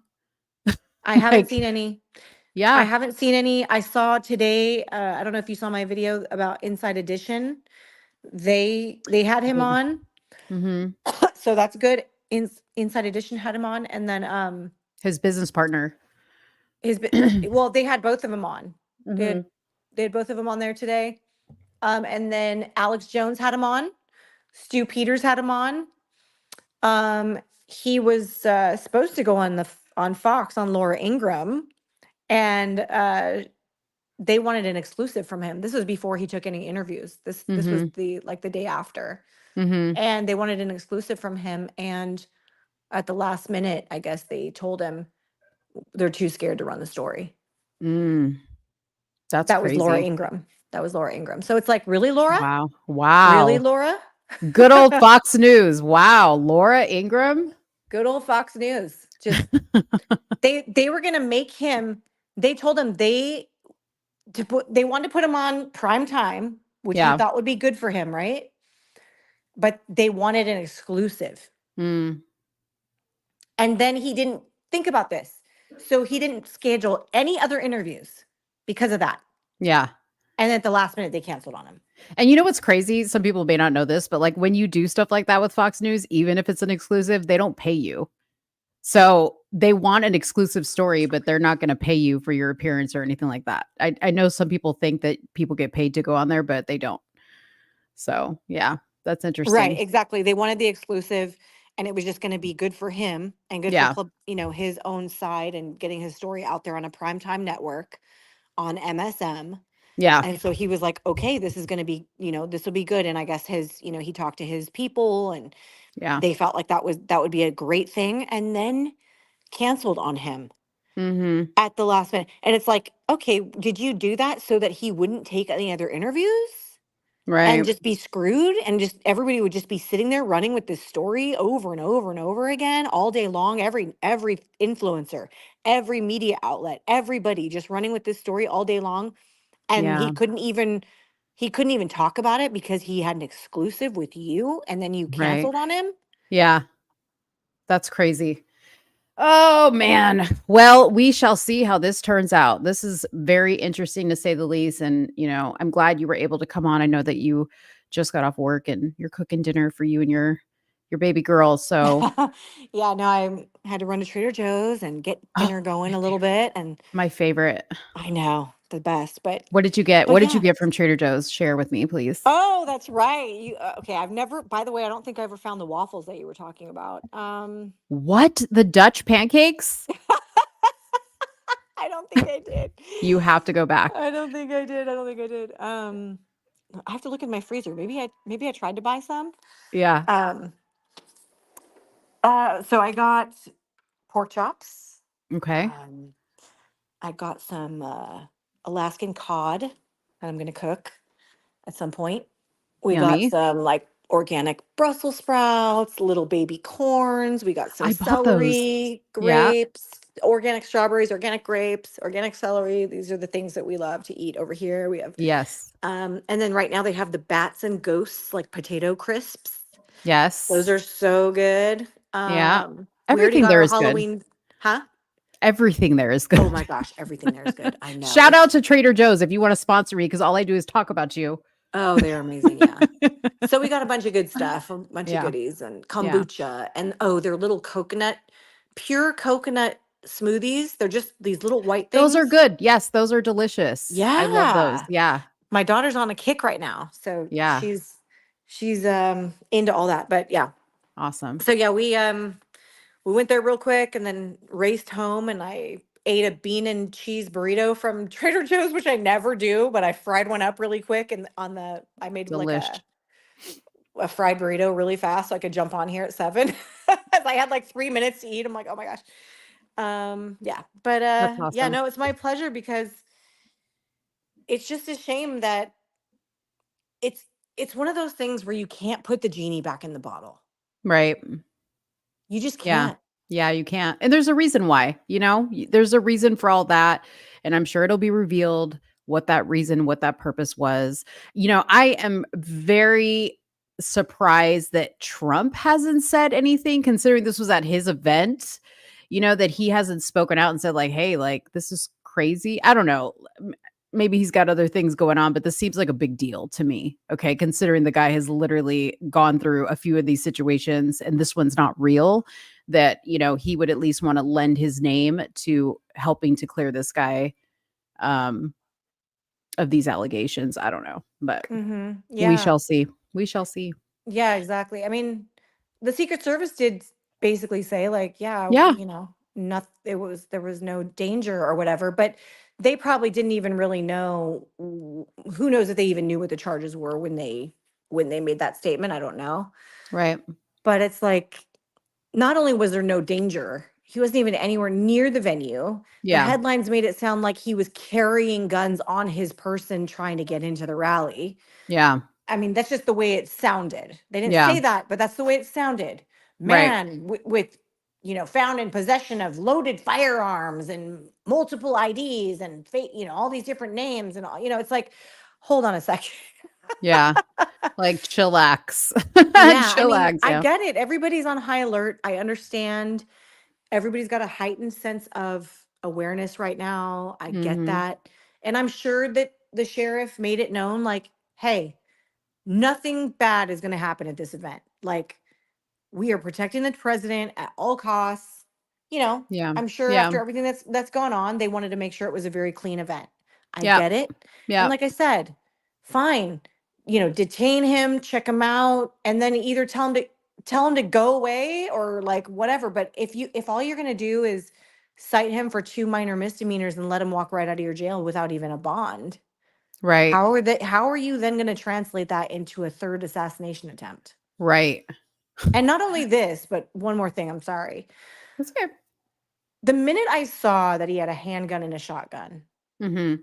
and they were calling it a third assassination attempt, I was like, okay, yes, I have a bias because I know him and I know what a nice, docile human being he is. Yeah. But I was like, how are you going to assassinate somebody with a handgun or a Right. shotgun? Right. How Unless would you're, that like you even said, be close proximity. You have to be in close humanly proximity. possible? Yeah. You would have to be point blank range Right. to actually unalive somebody with either one of those weapons. Right. So just being in a vicinity, like the VIP area is probably 100 feet away, 100 yards away. Who knows? Like they're not right up next to the stage. They're not. Right. I mean, I know it looks that way on camera, but these people are 50 feet, 100 feet away from the president, right? And how are you going to get one of those things in through the metal detectors, past security? Like you'd have to, and people had to walk like a mile from their cars. Yeah. This wasn't like a small venue. Right. This is a Yeah. No, it's huge. massive desert festival Right. venue. Right. So you have to walk a mile with this thing and then somehow get it past security and metal detectors and all that stuff, and then get within point blank range of him. You'd have to be like 5 feet from him. Mhm. Literally. Mhm. I mean, Yep. that's another thing that I'm disappointed in, is that as the sheriff and somebody you didn't catch a guy with a scope and a hunting rifle Right. posted up on a water tower right outside the venue. Right. On a slanted roof. Right? Yeah. Okay. He had a handgun and a shotgun in the trunk of his car. Yeah. Like, how is he going to assassinate somebody with those? Yeah. You can't. Well, I think people have lost their ability to like look at things for what they actually are versus what the picture that's being painted for you online. They just go based off the headline and so people are dumb now, Carmen. They're dumb. That's what it is. I mean, I get it. Like, it's more interesting or more salacious to say that it was a third assassination attempt, but it's also slander. Yeah, it is. It's a serious, serious thing for sure. Yeah, and I Yeah. hate even saying that because I like Chad and he seems to be a great sheriff. But in this case, I believe he made a huge mistake. Yeah. Well, hopefully he corrects it or he, something. I But if really he, hope that he corrects it, and I hope that he corrects it and actually works to figure out how he got this information. yeah, Like yeah, who up the chain of command provided him with information that would lead them. Oh, and also there was a quote Vem was quoted as saying, "I want to kill President Trump." Oh, Which wow. later they all walked back, and Chad Bianco today I saw that he said, "Oh, that was bad information we got." He never said that. Right. So who That's gave you crazy. that information and why? Who gave you the information about everything else and why? Yeah. Yeah. And Kylie, just so you know, we're not knocking Secret Service. We said Secret Service didn't find any issue with this man whatsoever, and they made a statement. So yeah, our comments are directly towards the Riverside County Sheriff's Department. So I just And wanted to whoever that particular, that arresting particular officer. officer, yeah, I don't know which actual office he was working out of or whatever, but that particular arresting officer, it appears like he really had a vendetta for a Trump supporter, and it feels Yeah. like there was a lot of misinformation given up the chain of command, and Yeah. it's just a shame that people didn't just look at the charges, like even Sheriff Chad Bianco himself, like look at the charges and go, hold on a second. Like if Yeah. this guy had intentions, if there was more why didn't we keep him in jail? Yeah. Yeah. Why was he released at 1 a.m. like shortly after he got to the jail? Yeah. I mean, I said this to you and I'll say it here. And this is just purely on a conspiracy level because you know how I love conspiracy. But I told Carmen, I said, after seeing how they handled North Carolina and listening to guys that were on the ground rescuing people in North Carolina, telling how they were stopped by local police there and told they couldn't go any further, told they couldn't help, told they couldn't do this, they couldn't do that. And they were literally like, why would you not want me to come help? Like, we have a helicopter. What do you mean, like, we can't go any further? What do you mean we can't go save this baby or this elderly person that needs our help? I am like seriously convinced at this point that there are sleeper cells in every single organization, police, teachers, everyday citizens, crossing guards, okay? That at any given moment when they're activated to do so, they will follow the orders of a higher power that is running whatever's going on here. Mhm. I mean, I really truly do believe that. And the more I see, the more I'm convinced that that's true. So, Yeah. I mean, we know just about every organization has been infiltrated. Every department's been infiltrated. I mean, there's a lot of good men and women, as we can see from the North Carolina footage. And actually, it warmed my heart to see all of yeah. that. Yeah. There's a lot of good Americans out there that are like, blue-blooded Americans or red, white, and blue-blooded Americans that are like, you know what? Nobody's going to stop me. I'm going to help my fellow neighbor. I'm going to save as many people as I can. And you know what? Arrest me later. Like, Yeah. I love seeing this. Yeah. It's amazing.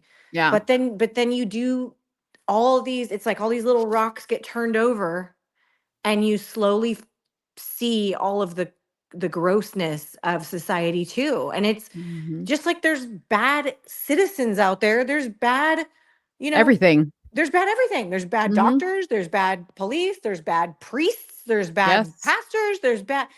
So to try to pretend like any type of profession is immune from bad people, that's just insane. That's just not going to happen. I Yeah. mean, we admit even our own pastors and priests are corrupt at Right. times. So, Right. there's going to be good and evil in everything, and I really, really hope, for the sake of California and the Republican Party out here, that Chad Bianco will make a statement and walk everything back. I really hope that he will do that, and I really hope that that will spread as much like wildfire as the first initial statement that he made about the assassination attempt. Like, I really, really hope that happens, because I really want things to heal more than I want things to be in discord. Right. I don't want that. Yeah. Nobody wants that. We don't need any more of that. Yeah. Nobody does, but sometimes it needs to get to that for change to happen. Yeah. And as my best friend says, this is why we don't put trust in any one man. We only put trust in God. That is the only truth, right? Amen, sister. Yeah. Yeah. All right, girl. I'm going to let you go because I got Thank you. cover up. Thank you. Thank you for taking the time to come on. I appreciate it. If you guys want to follow Carmen, go ahead and give your Instagrams, because I had 2 for you and I wasn't sure which one you're posting in your highlights. You're posting a highlight on this if anybody's interested. Yeah, I've got a highlight bubble on my page. It's my main page, which is at Carmen Estelle Official. And yeah, there's a highlight bubble called Vem Miller. It's just his name. And then it literally has like almost every post, like the timeline of everything from the beginning to the end. There's probably like 50, posts in that highlight bubble, and you can click on them. You can find his story, his testimony that he did. It's like 75 minutes. It's a Rumble video that he did. Yeah. You can find a lot of stuff on there. So yeah, if you're interested, you can go to my page, Carmen Estelle Official, and find much more on this story, many more details and stuff there. And yeah, thank you for having me on. Thank you for spreading the news. And let's just pray for this whole situation and pray for Vem Miller and his family, because right now they are really going through it. And I honestly do fear for him right now. I really, really do. Like, that's not an exaggeration. I actually really fear for him. And I'll have a side conversation with you about some other stuff I told him and what happened. So thank you. We'll let him know we're praying for him, and we hope that everything works itself out. Thank you, hon. All right. Bye. You. All right. Bye. All right, guys. Thank you so much for holding on through that. I know that it was, kind of a little bit of a long segment, and Soonie had to go. We weren't anticipating to spend that long on it, but I felt like it was an important story that wasn't getting out, that we needed to spend a little bit of time speaking about, because it's not being covered. It's not being covered, and I wanted some truth to come out around that story. So again, if you are interested in learning more about that situation and keeping up with it, definitely follow Carmen. She's consistently posting on it every single day. Okay. So I want to take a quick vote in the polls to see what you guys want me to talk about next. So I have the Kamala's blackmail agenda. And I also am working for something that I was going to do for another video, but I was working on a slideshow of sorts to kind of show to everybody who is kind of still weighing maybe the 2 candidates to see, who they like better. But I felt like the tax topic was a very big thing. People were kind of confused on, and I wanted to create something to provide a little bit of context around what each candidate is saying about their tax plan. And if you guys would like me to show that and talk about that right now, I'd be happy to do that. I have a very easy breakdown of each candidate's tax plan, which I can go over with you, or we can touch on Kamala's blackmail agenda. And if you don't know what that is, she came out with an agenda that is only targeted towards Black men. That is what she's going to do to get the vote of Black men. If you haven't seen it,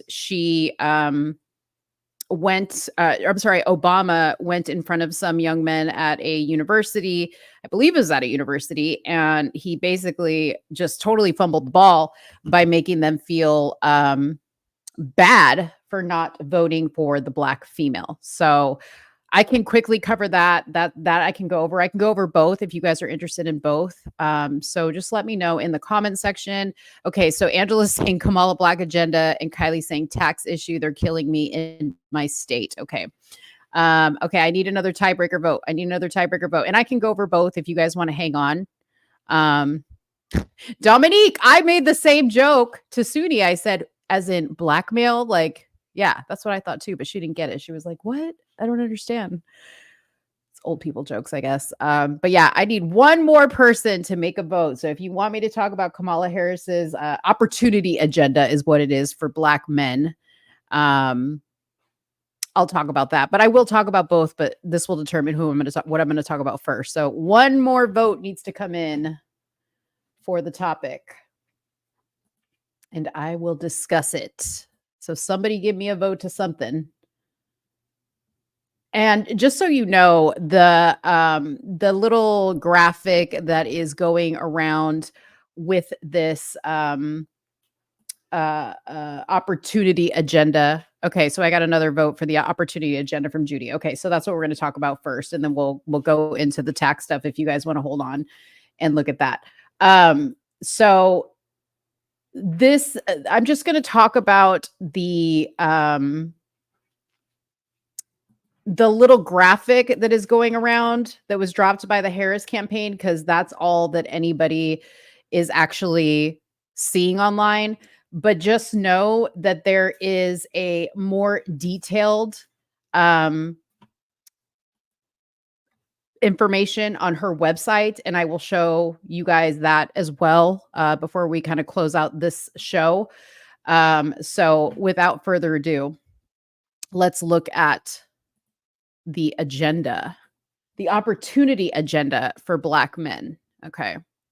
And again, it's just my personal opinion that this is something that she kind of felt like she needed to come out with, because Obama really just like blundered everything when he went and, you know, told these Black men, hey, like you better vote for the Black female. You better give her your vote because you're Black. Okay. She knows our struggle, even though she says she came from a middle-class family.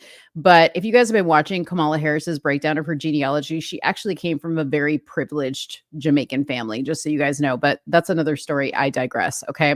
So here is what's floating around on social media. So I'm pulling this straight from her page. She said here, Black men deserve a president who cares about making their lives better. Okay. So basically what she's saying right there is their lives are not good.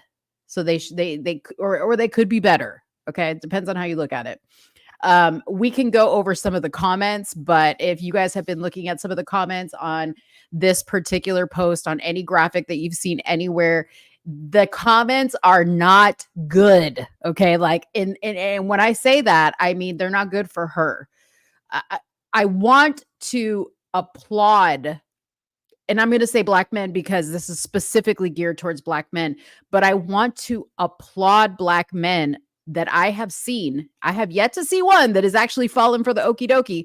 Okay. But I want to applaud you for saying absolutely not to this. Like, really, this is what you think we need? This is how you come to us? They think it is the most disrespectful, insulting thing one could possibly put out to any people, okay?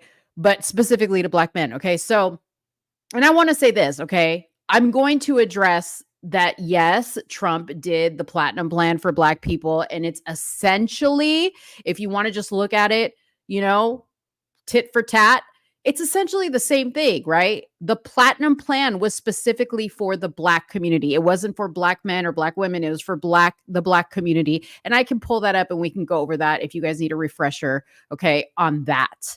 But this is specifically towards Black men. And it's not so much that it's specifically towards Black men, but it's what's in it. Okay. So let's talk about it. These are, again, the high points.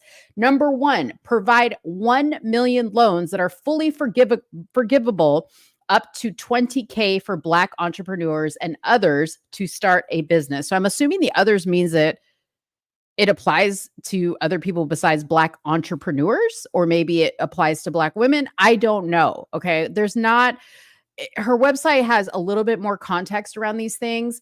And this is why my slides on the tax plan comparison that I put together for you guys is important, because what to always keep in mind when we're looking at these types of things from any candidate is who's going to pay for this. Okay. So you're going to give fully forgivable loans that means up to 20,000. So it can be anywhere from 1,000 to 20,000, depending on, I don't know what, but who is going to pay for it? How are you going to pay for this plan? This is what she always fails to outline. Okay. Number two, support education, training, and mentorship programs that lead to good paying jobs for Black men, including pathways to become teachers. So apparently there is a statistic out there that says not enough Black men are teachers. I don't know if that's true or false, or, you know, I have no reason to believe it's not true. But she wants to support education and training and mentorship programs that lead to good paying jobs for Black men. Okay. So apparently Black men, there are Black men out there that don't have good paying jobs. To be fair, there are white men, there are Asian men, there are Latino men that do not have good paying jobs. There are some that don't have a job at all. Okay. So why this is just specifically for Black men, I don't know. Why she thinks Black men need specific help that any other man doesn't need, I don't know, but we'll keep going. Okay. Protect cryptocurrency investments so Black men who make them know their money is safe. I'm going to talk about cryptocurrencies in my tax comparisons. So stay tuned if you're interested about that. But apparently another statistic shows that a lot of Black men do cryptocurrency investments, which nothing wrong with that. Why their money is not as safe as other people that do cryptocurrency, I'm not sure. I'm not sure about that. I don't know much about cryptocurrencies, so there's that. Launch a national health initiative focused on the illnesses that disproportionately impact Black men. I didn't know that there's specific illnesses that impact Black men in general. I know that there are certain ethnic groups that are more susceptible to getting certain illnesses, but I don't know specifically of the ones that specifically impact Black men. But apparently they're there. So she's going to launch a national health initiative. I don't know what that means. Okay. As we heard in her Univision town hall, okay, you heard a child of immigrant parents and also a U.S. citizen talk about how healthcare ain't even working for them. And they're not Black. Okay. And one is an immigrant and one is a citizen and it ain't working for them. So how she's going to fix it for Black men, your guess is as good as mine. Okay. Now, here is the one that just really ticked me off, and I'm not a Black man, but I know it really ticked Black men off because in the comments, they were just like, this does not apply to all Black men, honey. Okay. Legalize recreational marijuana and create opportunities for Black Americans to succeed in this new industry. So that might be selling it. That might be having marijuana farms, right? Again, I don't know how successful or not successful they are in marijuana farms. But one interesting thing that I do want to put up here that Soonie sent to me this morning, if I still have it. Here it is right here. So let me just send it to myself because she pulled up this super interesting statistic. Because as you know, Kamala Harris likes to tout her career as a prosecutor.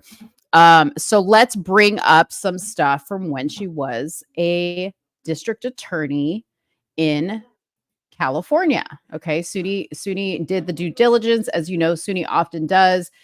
And she pulled up the admission by offense group for hashish and marijuana offenses for the California Department of Corrections and Rehabilitation. This goes from 2011 to 2018. And Kamala Harris was a prosecutor during this time. She was a part of making laws in the state in regards to these things at this time.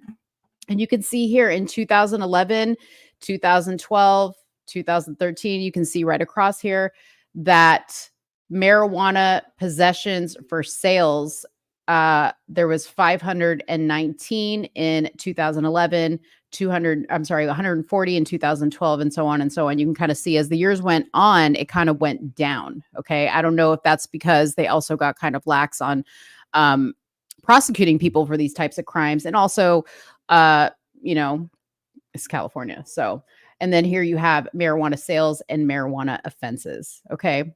So I just wanted to put that up there so that you guys could see. But let's go back to the Instagram post because I do want to share with you some of the comments from people. Okay. So I'm not going to read the blue check marks, what they commented. I just want to read regular everyday people's comments on this stuff. Okay. So this guy, RJ Single says, Black people keep asking for policies specific to Black people. And when you offer them, it's considered pandering. Okay. So this guy, apparently, I think he likes this, or he's getting upset because there's Black people that are like, no, this ain't it. As a black man, this is ultra cringe and it's giving heavy desperation and pandering for the black man's vote. Okay, that's what he's responding to, that other guy. Where were you the last 3.5 years? Where was this during that time? Heck, where was this 2 months ago? Not until the polls show that black men aren't just rolling over for you because you're black. This is very offensive and messed up on many levels. Somebody else said Trump button. Another guy said, what the F is wrong with black men voting for Trump? I'm speechless. This guy said, from there's no agenda for us to, wow, she's pandering. At some point, we need to move past outrage and be constructive. Didn't you prosecute black men over marijuana possessions? Yes. So I think the number of black men that she prosecuted during her time as a prosecutor for marijuana possessions was 1,500, I believe, were put in jail. There's a real famous story. Actually, I can't remember the guy's name, but he actually was wrongfully convicted for marijuana possession. He was put in jail and his life was ruined thanks to Kamala Harris. And he tells a story about how she went to his court date on the day he was sentenced, and she was literally there to relish in the fact that she sent this man to jail. Another guy said, black men don't need your pity. They are capable human beings that don't need handouts. We had a black man as president. It's insulting to insinuate they need help to be successful. As an actual black man, I don't need an agenda just for us. A great economy helps black men. Equal access and affordable prices to buy a home helps black men. Reeling in the healthcare and pharma industry so medical prices aren't outrageous helps black men. Whether these blind brothers or know it or not, ensuring women's rights and their autonomy over their body also helps black men. Please don't feel the need to give sound bites. The ones who know, we know the struggle to get here. We hear the voices so many before us and are not distracted by social media and modern day fools. I thought that was an awesome comment. Okay. All right, so let me show you, just because I like to be fair, I'm going to take you to the Trump Platinum Plan, because if you guys didn't know that Trump had a plan also for not black men, but black people. This was more targeted towards the black as a whole, the community. He came up with this Platinum Plan, and I believe, correct me if I'm wrong in the comments, I believe this kind of came out towards the end also of his run. Okay. So, to be fair, he dropped this kind of close to election time, I believe. Okay. I'm not sure. Okay. So here is what President Trump at that time had promised black individuals. Ooh, why is it so big? Okay. President Trump's promise to Black America over 4 years. Okay. So this is one thing I like about Trump. He puts a timeline on stuff. Okay. He tells you, this is what I'm promising you, and I'm going to make it happen in this timeline. Okay. Except for putting Hillary in jail. That never happened. And I want to know why. Anyways, he said, increase access to capital in black communities by almost $500 billion. That was like the main purpose of the Trump Platinum Plan. He had a plan to create 3 million new jobs for the black community, creating 500,000 new black-owned businesses, increase access to capital in black communities by almost $500 billion, safe urban neighborhoods with highest policing standards, commit to working on a Second Step Act, access to better education and job training opportunities, and give black churches the ability to compete for federal resources for their community, bring better and tailored healthcare to address historic disparities, immigration policy that protects American jobs. That one actually applies to everybody.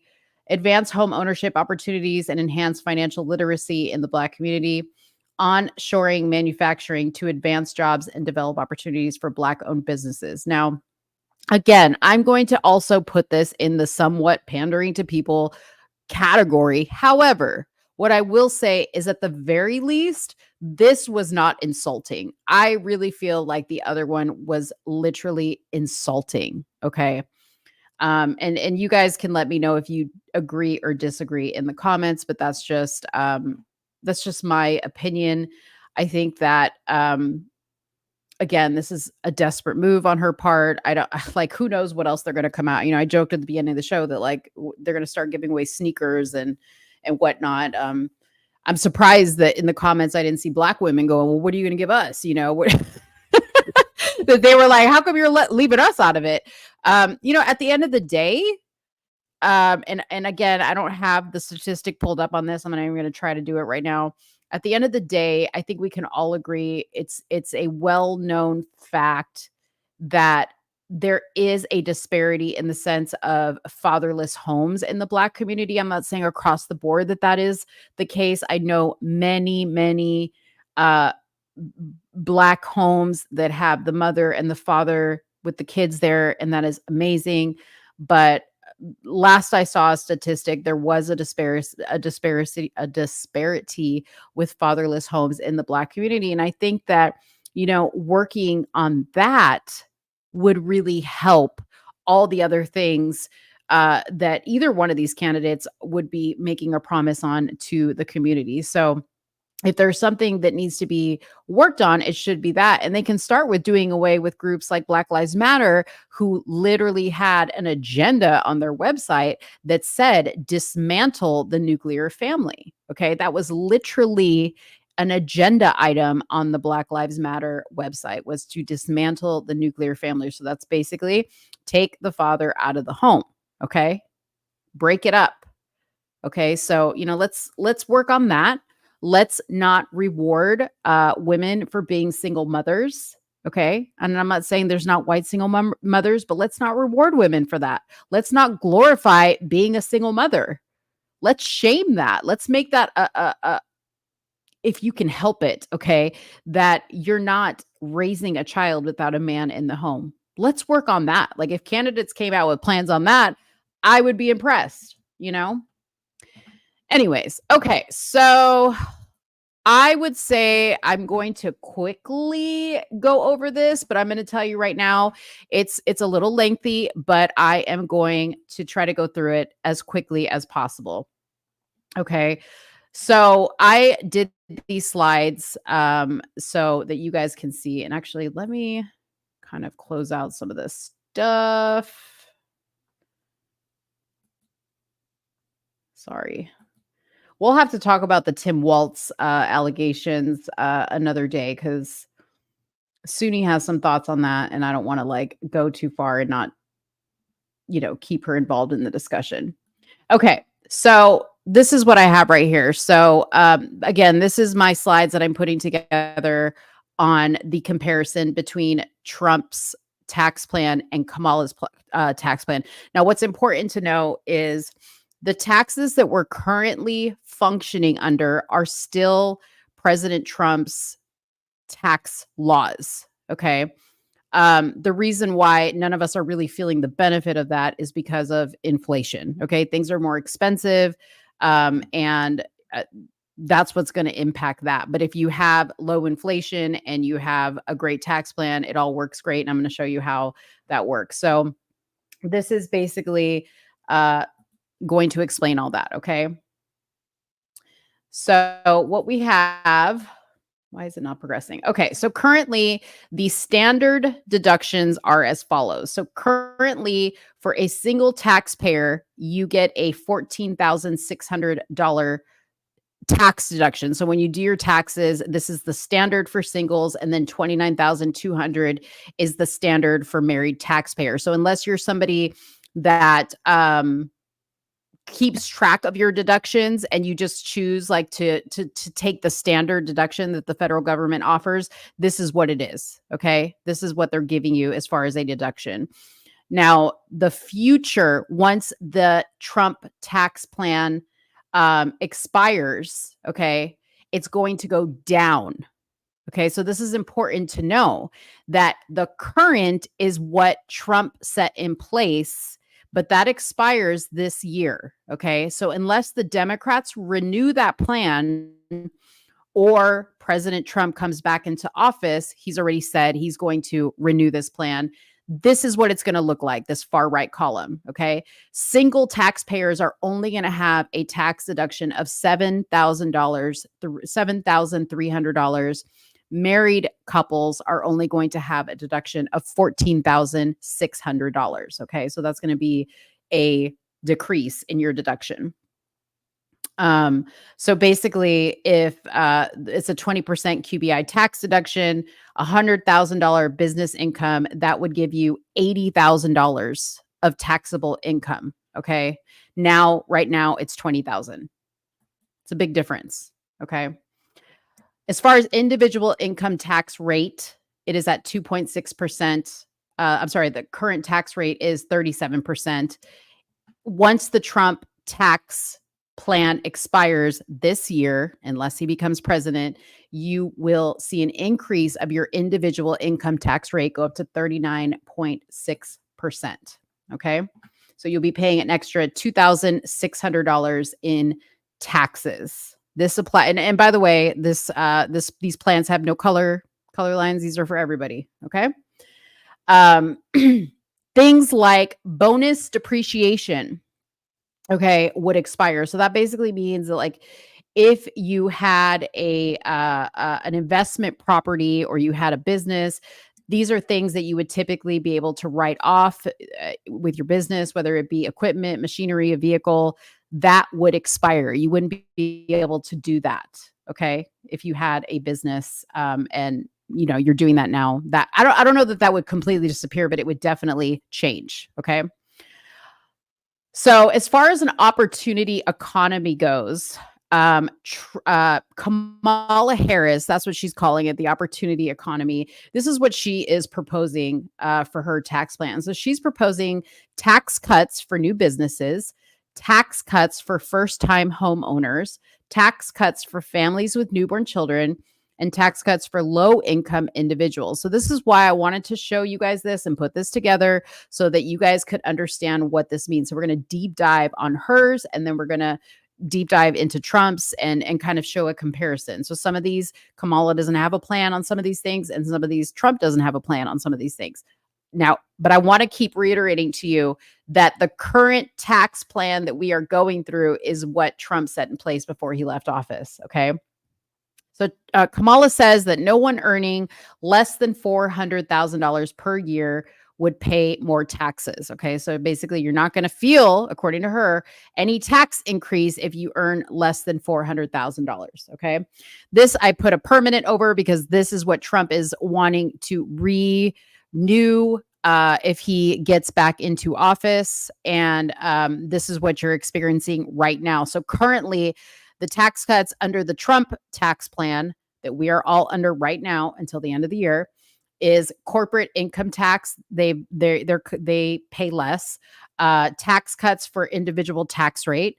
Tax cuts for depreciation deduction, and a 20% QBI deduction. So that's like your business deductions. Okay. So tax plan for new business owners. Okay. So over 70 million Americans earn a small business. Okay. So this, I know a lot of friends that this is what interests them, is how this is going to help small businesses. Okay. So right now, this is the current tax law for new business owners. Okay. So understand that what I'm talking about is only going to impact new business owners. Okay. So right now, you get up to $5,000 startup cost deductions. Okay. So anything that you had to spend to start up your business, you could deduct up to $5,000. And then, like, anything that exceeded that, you would basically have to deduct over the course of the year. So, like, let's just say, and I use the $50,000 because Kamala Harris is promising a $50,000 startup deduction. Okay. So I'm using $50,000. So let's just say it costs $50,000 to start up a small business. This is how it would work. So the first year under the current plan, you would deduct $5,000, and then you would have to spread your deductions over the next 10 years. Okay. So that's how it currently works. And I really want to suggest to you, Chad O'Jackson, he made a really good video because he is a small business owner. He owns a plumbing business, and he talked specifically about Kamala saying that nobody can start a small business with $5,000. started a business with less than $5,000. In fact, I like to say I started it with no money at all. I just literally like advertise services, but not everybody has that situation. But he has a plumbing business and he started it for well under $5,000. In fact, I think he started it for under $2,000. So it is possible to do. But I just want to make sure to outline that. Okay. So like I said, the current tax law right now, your startup cost deductions are $5,000. Kamala Harris is proposing $50,000 startup cost deductions for new business owners. Okay. So if you already have a business established, this does not apply to you. Has to be a new business. Okay. Trump, I put here, he does not have a proposed tax plan for new business owners because this is the current one that he already created and we are already under. So he has yet to say whether he is going to make any changes to this or if it's just going to remain the same. Okay. So now let's talk about current business owners. These are people that already have established businesses. Okay. So according to Pay Scale, the average business owner earns $73,000 average base salary per year. Okay. So that's the average income of a small business owner. Okay. Under Donald Trump's tax plan for current small business owners, he is again proposing a 20% QBI tax deduction, granting a 20% tax deduction for bonus depreciation. He is for write-offs up to 100% of business assets, which is amazing. Which basically means you can write off everything that you use for your business. Okay.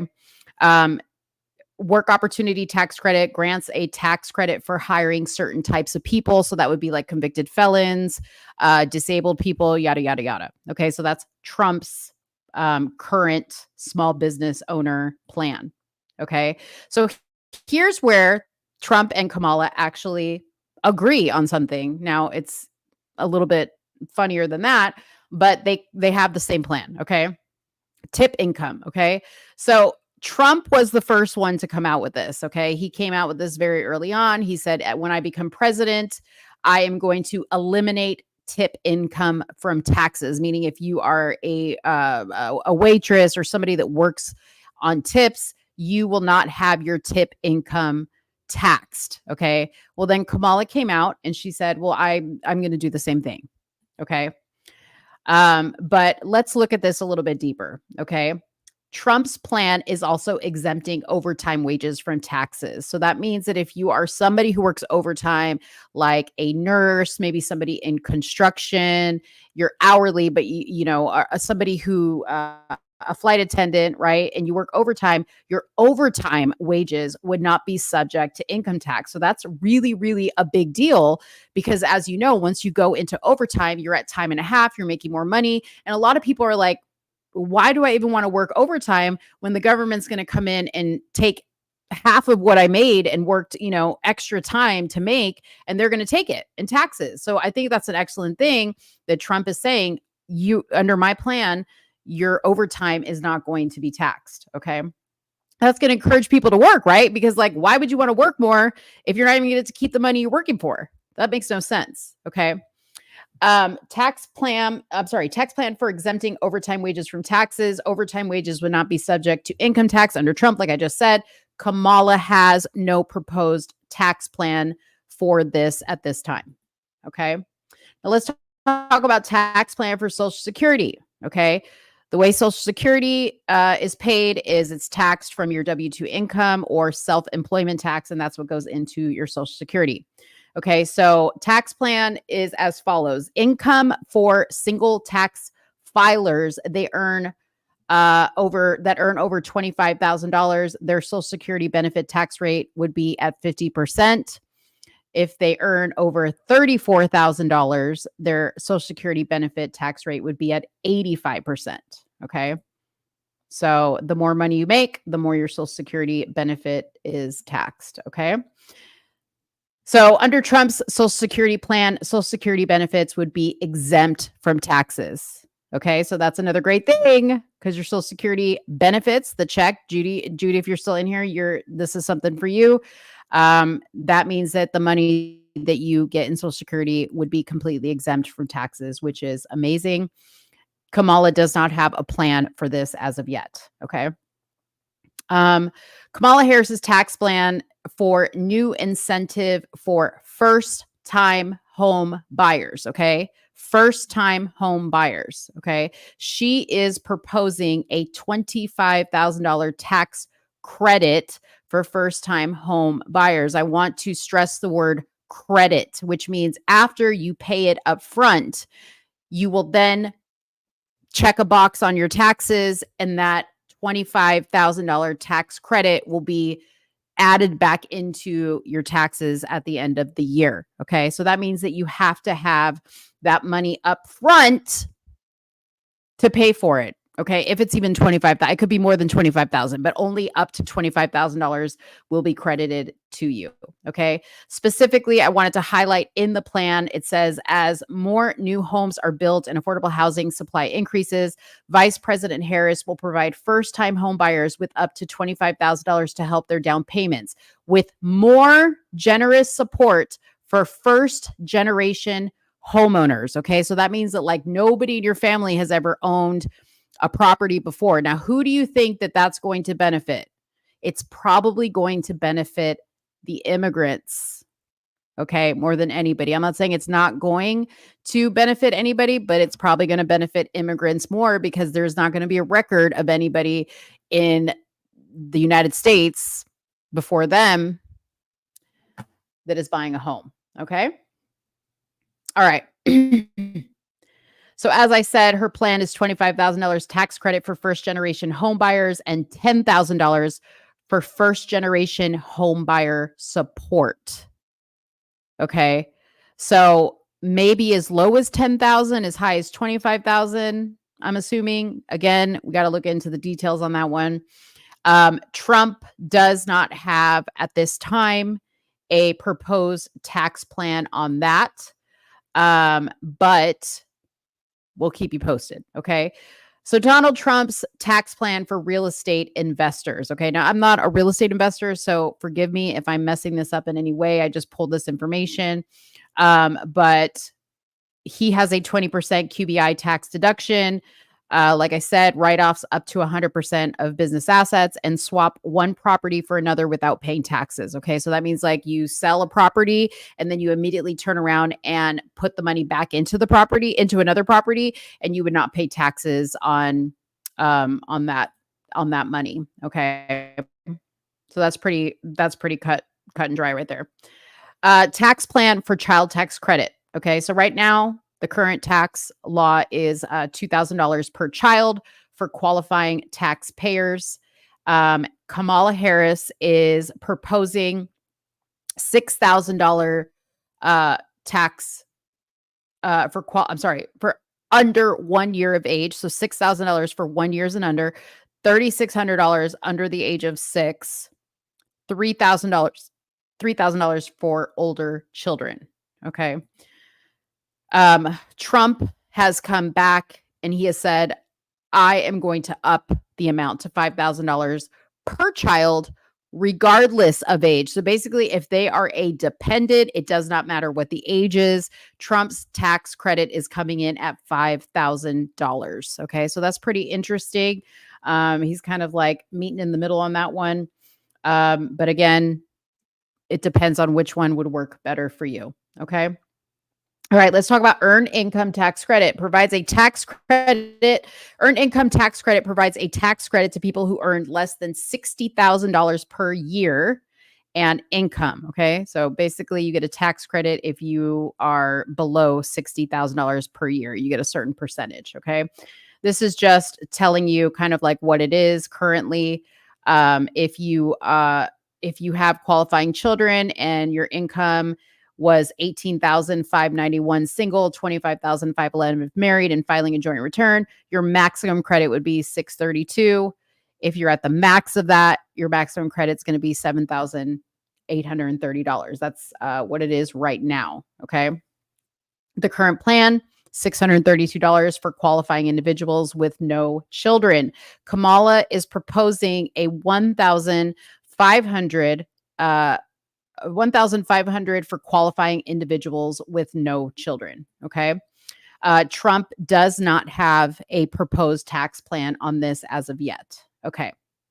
So if you guys have any questions, I'll do my best to answer them. Just go ahead and put them in the chat box. But if this is helpful to any of you and you're enjoying this, let me know. Okay. Tax plan for new capital gains taxes. Okay. So capital gains is when you sell the selling price of an asset minus the purchase price of an asset equals capital gains. Okay. So those are subject to taxes. Okay. This again is a 2024 tax bracket, kind of showing you how that works. If you're in the following tax bracket, up to $11,600, and you're an individual, or $23,200 for married, you would pay 0% in capital gains tax. But obviously, as the amount of income or whatever your situation is, whether you're an individual or married, your capital gains tax goes up. Okay. So Kamala Harris is proposing a 28% for taxpayers earning more than $1 million per year in income. So she wants to tax capital gains at 28%. Okay. So that's higher than it's been this year.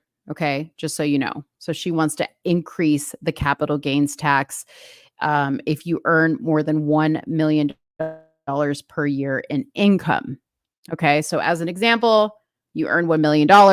Your proposed tax increase is 8%. So you're going to pay an additional $80,000 in taxes.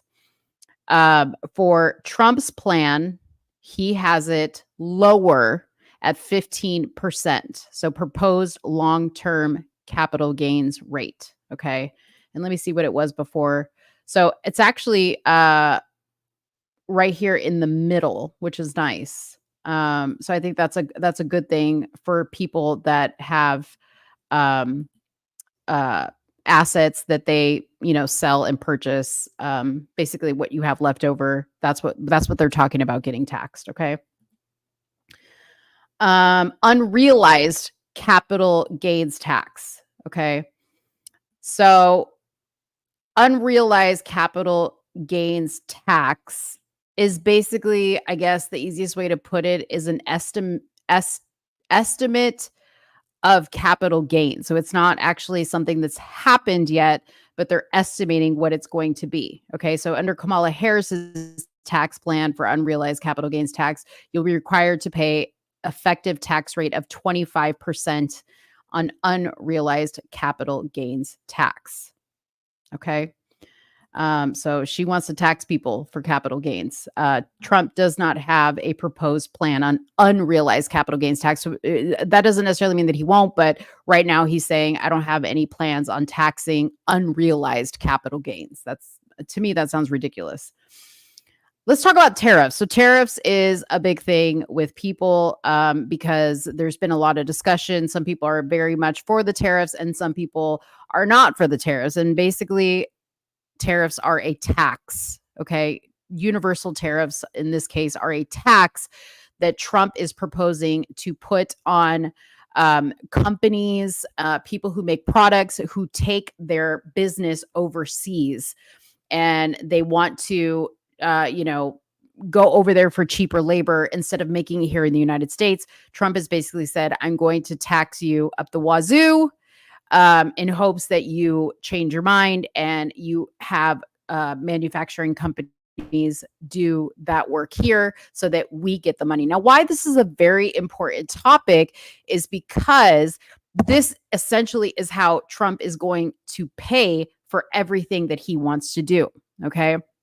So I do want to highlight that the difference between Trump and Kamala's tax plan is Trump is very clear that he is going to pay for all this by universal tariffs. Okay. He's going to tax people, penalize people for taking their business to another country so that he can afford to pay for all these other tax programs. Kamala does not have a plan as of yet, or she has not said how she plans to pay for all this free that she's giving out. Remember, we were talking about the Black opportunity agenda, I kept saying, how is this stuff going to be paid for? Right. So, like I said, Trump's proposing a 10 to 20% tariff rate and up to 60% tariff rate on imports from China. Okay.